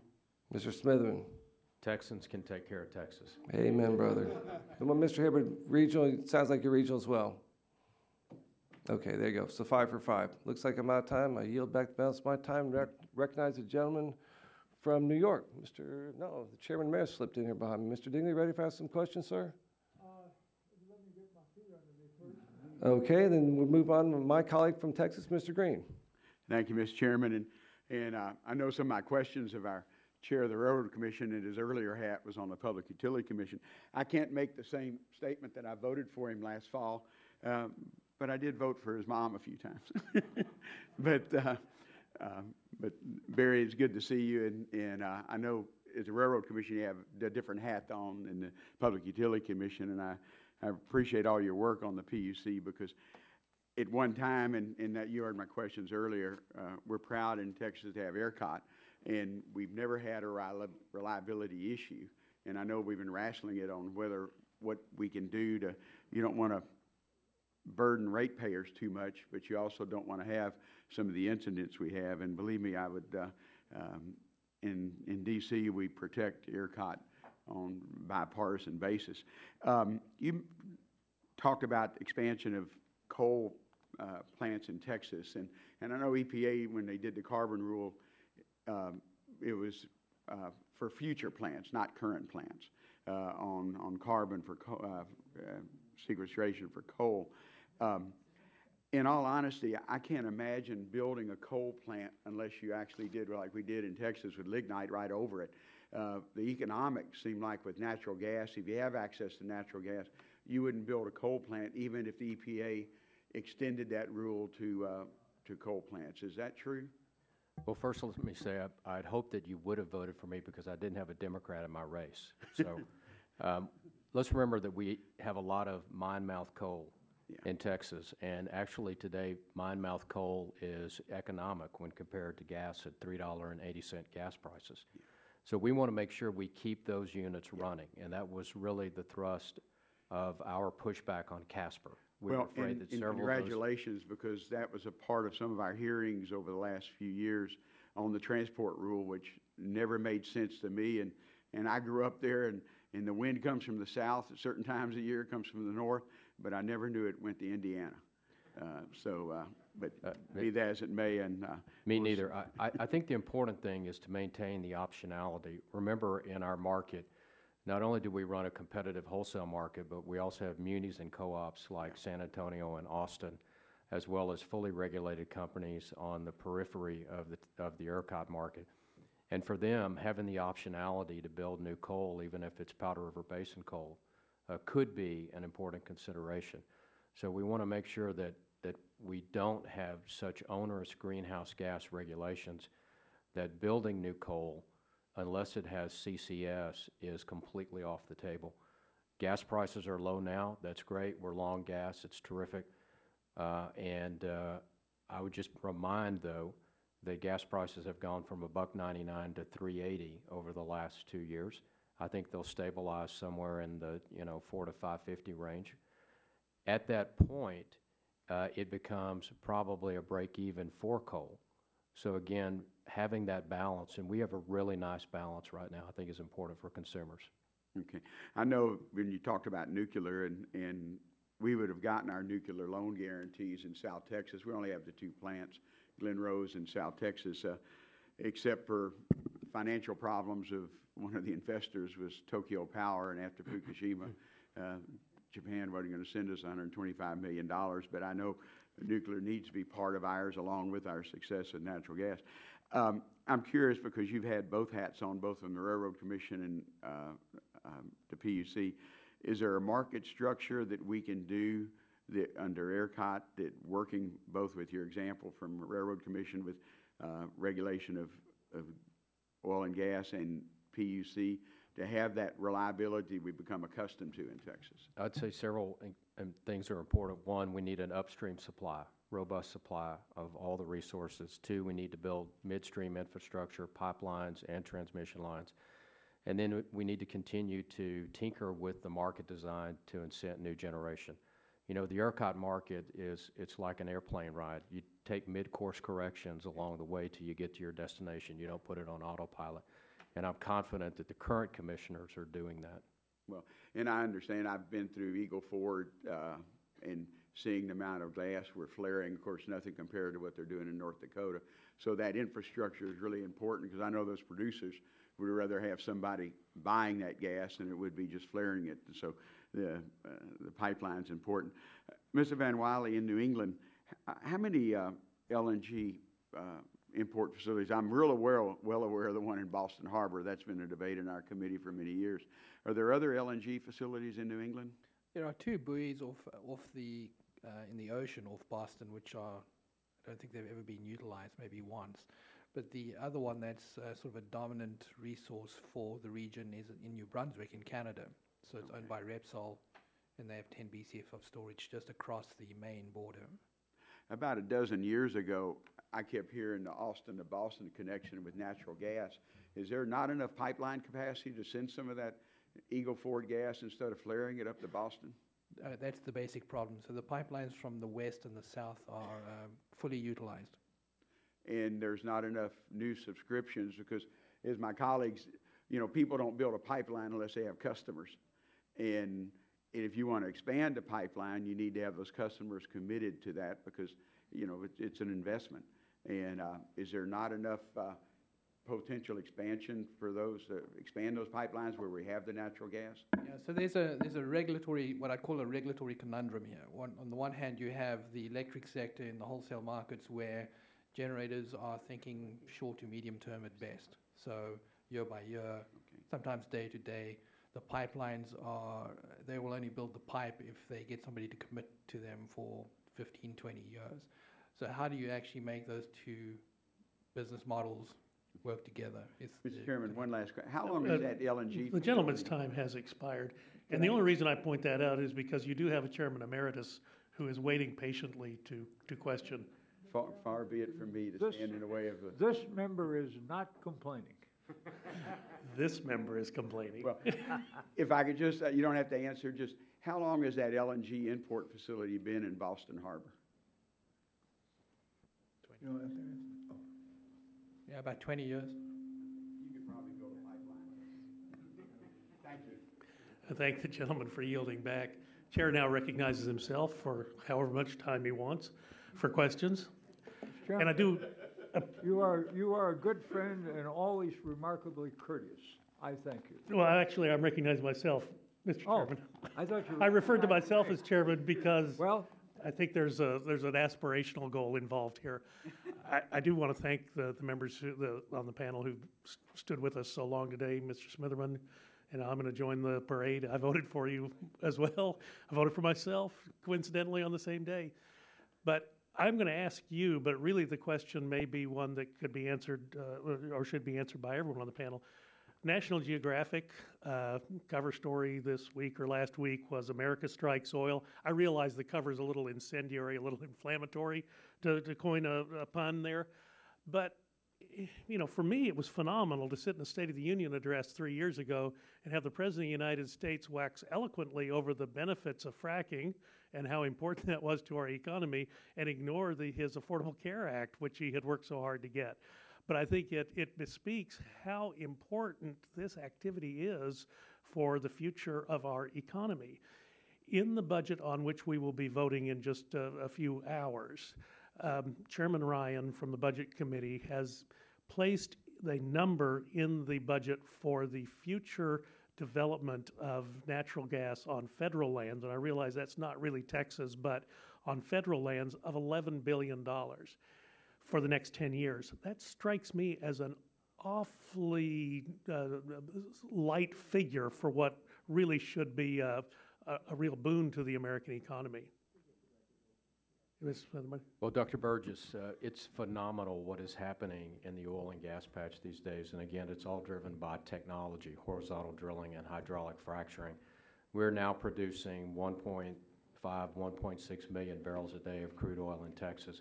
That's more than the rest of the country gets from Saudi Arabia. That number could double or triple within the next 10 years, and literally we could be energy secure in America by 2020. That will quickly displace imported oil from Africa, from the Middle East, and ultimately from Russia. So America is on the cusp of having energy security, and with that, great paying jobs and revenue streams that you speak of staying here in America. Does anyone else on the panel have a feeling as to whether or not that $11 billion figure from oil and gas produced on federal lands, does that seem high, low, or just about right? Let me just add, this biennium in Texas, oil and gas severance taxes will be over $7 billion just from Texas private lands. So that seems to me like a low number. Is that $7 billion for 1 year or for 10 years? For the biennium, for 2 years. For 2 years, okay. Does anyone else have a sense, is $11 billion high, low, or? And again, that's a 10-year figure that's calculated in our budget. I rather think those numbers will be much more robust. Ms. Smitherman, you're correct to point out, and I'm in absolute agreement that Texas is unique unto itself. There are aspects of the Texas oil and gas production that are unique to Texas because of our geology. And the efforts at the Environmental Protection Agency to write rules for the entire country, recognizing that Mr. Epple's home state of Colorado is vastly different geologically from our home state of Texas. Do you have a feeling as to where those regulations should be written and enforced? Is it at the state level or is it the federal level? Certainly, we believe at the state level.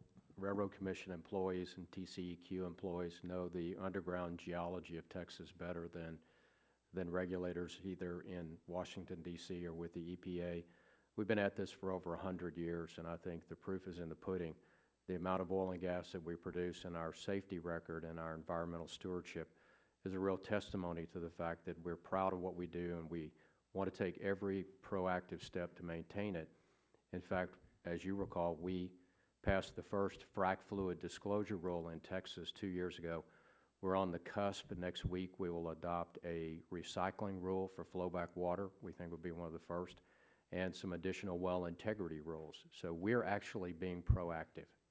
And you bring up an excellent point, although the concept of horizontal drilling and hydraulic fracturing was, if I recall correctly, part of that was developed in the Barnett Shale in my home county of Denton County and has been extrapolated worldwide. But the technology changes, and the technology that's available today is not the technology that was available 5, 10, 15 years ago. And I'm grateful that you brought that point up, because I think Texas, and your office in particular, has been a leader in addressing some of the environmental concerns that have occurred as a consequence of this very, very valuable energy source. And then just to wrap up, all of the economists with the benefit of the rectospectoscope were able to tell us that a recession started in December of 2007. The area that I represent, overlying the Barnett Shale, had to read about it in the newspaper because we didn't feel it for almost 14 months. Now, yes, the natural gas price eventually came down to under $2, as you pointed out, and the effect on the job market was felt, but it was astounding, the economic effect of the Barnett Shale in the area of North Texas that I represent. And my only wish is we could see that economic benefit be extrapolated to the rest of the country. And I'm going to yield at this point to the Chairman Emeritus of the full committee, such time as he may consume. I repeat what I said. You're always very courteous, and I thank you for your kindness. These questions for Mr. Moeller. Mr. Moeller, as utilities build new natural gas electric generating facilities, they retire older coal-fired plants and retrofit other coal-fired plants to comply with EPA regulations such as the Mercury Rule. Do you believe that the Midwest region will have the capacity necessary in terms of electrical generation to meet the demand? Yes, sir. Now, is more time needed for compliance under the Mercury Rule to give time for new gas infrastructure and generation to be built? There may be a small number of projects that will require additional time as they work their way through the construction process. I'd appreciate it if you would add some remarks for the record later and on these 2 points. Yes, sir. Now, sir, in your in her testimony, Commissioner LaFleur said that FERC has been told that the need for infrastructure is a regional issue that requires regional solutions. You also noted that to keep up with demand, the current system will need to be expanded. Given demands for natural gas, both now and projected in the future, how long do you anticipate it will take to build the infrastructure necessary to serve the Midwest region? Typically, construction of natural gas pipeline takes between 3 and 5 years. It will take us on the order of 3 years to understand what pipelines we should ask for. Now, how do we add also to that some permitting time? Because pipelines are not always greeted with vast acclaim when somebody comes forward. 3 years is the quick time, and 5 years is if there are permitting issues that need to be worked through, sir. Now, what will the approximate cost be for this new infrastructure? Our first guess at that cost would be in the range of $3 to $5 billion. Now, who will ultimately bear the burden of these costs? The ratepayers, the utilities, the owners of the pipeline? Ratepayers, at the end of the day, pay for the infrastructure, sir. And that's a standard rule. That just always happens. Yes, sir. Thank you. Now, in your testimony, you note that given the nature of pipeline contracts with utilities, some natural gas-fired plants cannot run to provide additional generation during certain peak events. Do you believe that there are changes to be made to ensure utilities have the contracts in place that provide the supply they need to run longer? Please answer yes or no. Yes.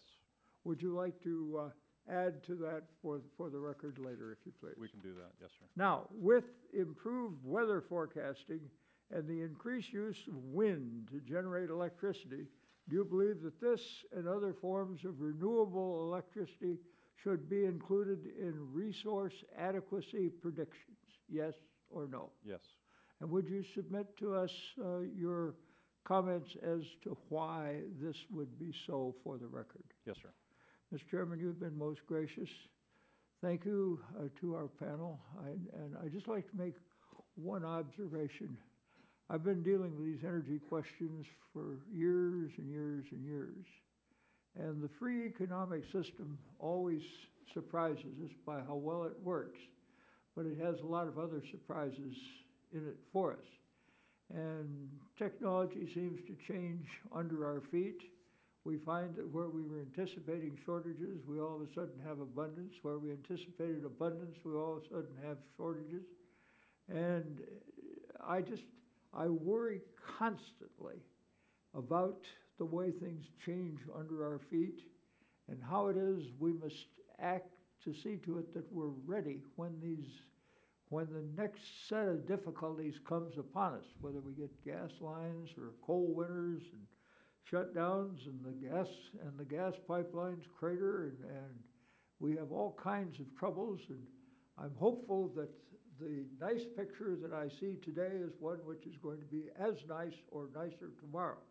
But having been a little like the dog that backed into the hot stove, I'm not backing into any stoves, hot or cold, right now. So having said these things, your additional comments for the record would be appreciated. Mr. Chairman, I thank you. Thank you, Mr. Dingle. At this time, I recognize the gentleman from Virginia, Mr. Griffith, for 5 minutes. Thank you, Mr. Chairman. Appreciate all of you all being here today and appreciate the testimony that I have heard. I think that Mr. Dingle's comments in regard to the circumstances are always changing is one of the reasons that I feel so strongly that we ought not throw coal out or treat coal as if it were a bad word because long term we know we've got plenty of coal. May be a little harder to get out, but if we run into circumstances that we need it, it's there. And we just need to make sure we have the capabilities when we need it to be able to use it. Likewise, it's great that we have natural gas at fairly reasonable prices, and that you know, I do anticipate one of our, in a previous hearing, some of you may have heard this earlier, witness indicated that they thought it was going to actually hit $4 by the end of the year. At that point, coal does become competitive again, and then the question becomes, you know, who wants to use it, and are they going to be allowed to use it by regulations? And I would ask you all, and I don't care who wants to volunteer to answer this question, but we hear a lot about retrofitting some of the coal plants, which is a good thing, and some coal plants are fairly new. In light, though, of some of the new regulations that are out there, notwithstanding some comments this week that the White House may back off of some of the greenhouse gas regulations in regard to power plants, how likely is it that you all would, or that you anticipate that your power producers are going to be anxiously looking to find ways to retrofit coal plants in light of the uncertainty that's out there with what they might have to do with CO2? You want to start, Mr. Smitherman? Yeah, Congressman, you raise a great issue because that's the unknown. You could retrofit to capture SO2, mercury, particulate matter, everything else that goes up that flue except for CO2, and then find yourself 5 or 10 years from now having to make a major retrofit to capture carbon, or it'd be cost prohibitive and you just have to close the plant down and then you've lost all that sunk capital. Does anybody disagree with that? Mr. Moeller, did you want to make an additional comment on that? In the Midwest with traditionally regulated states, the generation owners, in conjunction with their regulators, have committed to retrofitting 54,000 megawatts of the 66,000 megawatts on our system. Okay, thank you.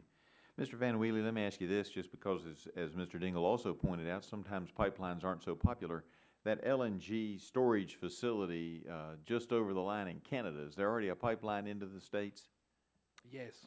Okay. There's a pipeline that comes. Because we've had some difficulty getting pipelines across the Canadian border of late, and just wouldn't want to see us run into that problem. I will tell you that I suspect that some of that natural gas comes out of a pool of natural gas that we've been trying to, in my home state of Virginia now since 2004, to get permission to explore and figure out what's out there. And many geologists have told us that natural gas the Canadians are getting offshore is in a pool that stretches all the way down to northern North Carolina, which covers a big chunk of Virginia in that patch.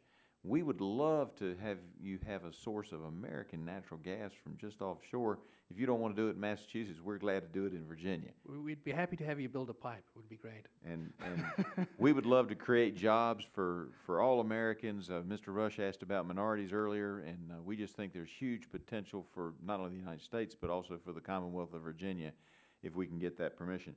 Mr. Chairman, that being said, this has been a great hearing, but I believe a lot of the questions that I would have asked have already been asked, and I will yield back.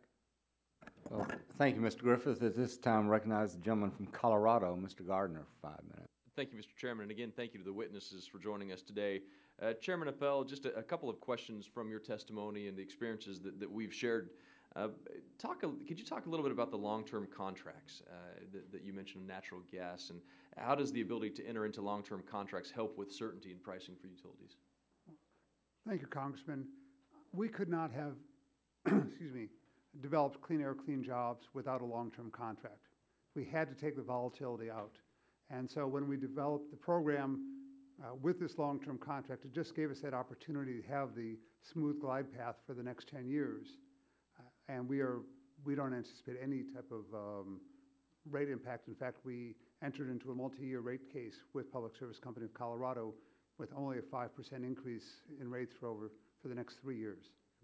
And I believe it was Mr. Burgess from Texas who talked about just the differences between Colorado's unique needs and Texas's uniqueness, and just the variety of the states and the differences between the geography and mountains versus plains. And so when we came up with the solutions unique to Colorado, I think that's important. And you hear people talk about the single stack solutions versus letting a state do a broader whole approach. And so I guess what I'm leading into is this: when you have a rule that allows you to make a decision for a state, that's a better way than individualizing, targeting specific sites. Is that correct? I agree with you completely. It has to be a system benefit. If we did not look at the full suite of the older plants, the gas availability, including the energy efficiency opportunities, the program could not have gone forward. And so Colorado's best equipped to make decisions for Colorado, just as Texas is best equipped to make decisions for Texas. Well, I think the basic point is the West is the best, and I'd be pleased to brag about it, but absolutely. I wholeheartedly agree with you. Thank you, Mr. Chairman, yeah. And that's with the rest of to the point of allowing a holistic solution versus stack specific. Would everybody else agree on the panel that that's the better way to proceed? Thank you. And you talk a little bit about greenhouse gas reductions. You indicate in your testimony that greenhouse gas reductions must establish targets that are achievable through this suite of strategies tailored specifically to a state and in a state with vertically integrated utility or by a region in an organized market. Do you think that the proposals we see from this administration have done that? You know, we have not yet seen the existing source rule, which to me is the critical rule that all of us are concerned about. I mean, clearly in Colorado, we've addressed regional haze, at least for our investor-owned utilities, mercury or toxics. This is the biggest wild card. But I think if we have a sensible scope and sensible slope, actually, and length of time, it's manageable. But that really has to be, it'll have to be driven by the state once EPA or the Congress defines that goal. And you talk a little bit about, in addition to the cooperation that we have in Colorado, we also had a very cooperative process on our regional haze issue in the SIP that we developed, bipartisan support. But we've seen now several groups in Colorado who have that chose not to participate in the process despite its wide bipartisan support. Wild Earth Guardians, National Parks Conservation Association have sought to upend the process of the SIP that we got through bipartisan efforts. Through the PUC, do you support the Colorado Regional Haze SIP in its entirety? Absolutely. Yeah, and then if you agree, then you agree that the Department of Justice and EPA should defend the SIP in its entirety and should oppose modifications, which could be entering into a consent decree if that's what they would end up pursuing, that change the balanced approach agreed to by the diverse parties involved. You'd agree that the Department of Justice ought to defend the whole thing? Well, I'm reluctant to ever tell the Department of Justice what to do, but I think Colorado did as fine a job as possible on regional haze, and clearly EPA supported it. I mean, they turned around the approval of our state implementation plan as quickly as possible. I mean, it's in record time. And did this administration consult with Texas, Colorado? I'll ask all of you. Did the administration consult with your state before issuing rules like Utility MACT? Not at all. Let me just add, Congressman, quickly, SO2, NOx, particulate matter, CO2 down to 1992 levels in Texas in the face of a growing economy without cap and trade. Yeah. Mr. Chairman Appel? I'm not familiar with Yep, it. I understand. Anybody else care to? Okay. Thank you very much, Mr. Chairman. I'll give back my time.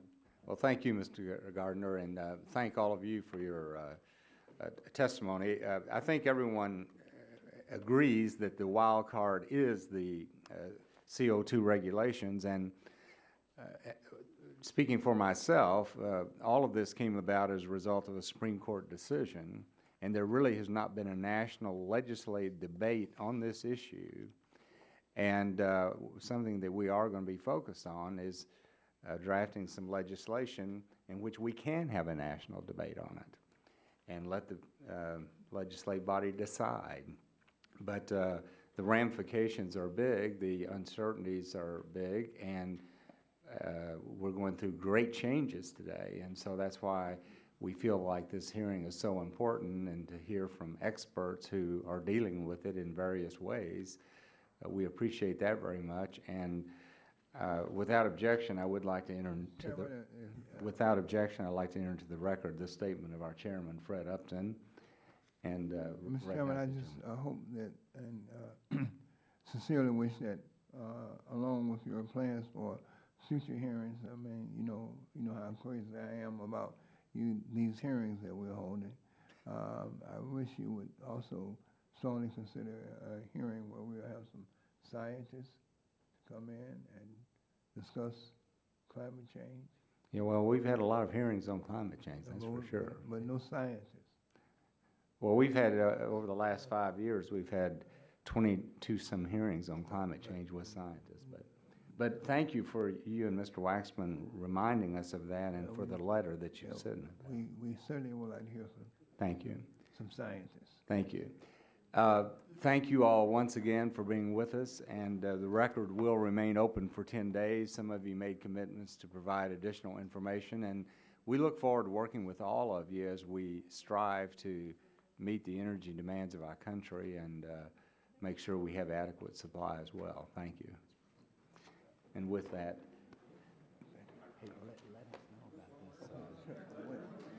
With that, the hearing is adjourned.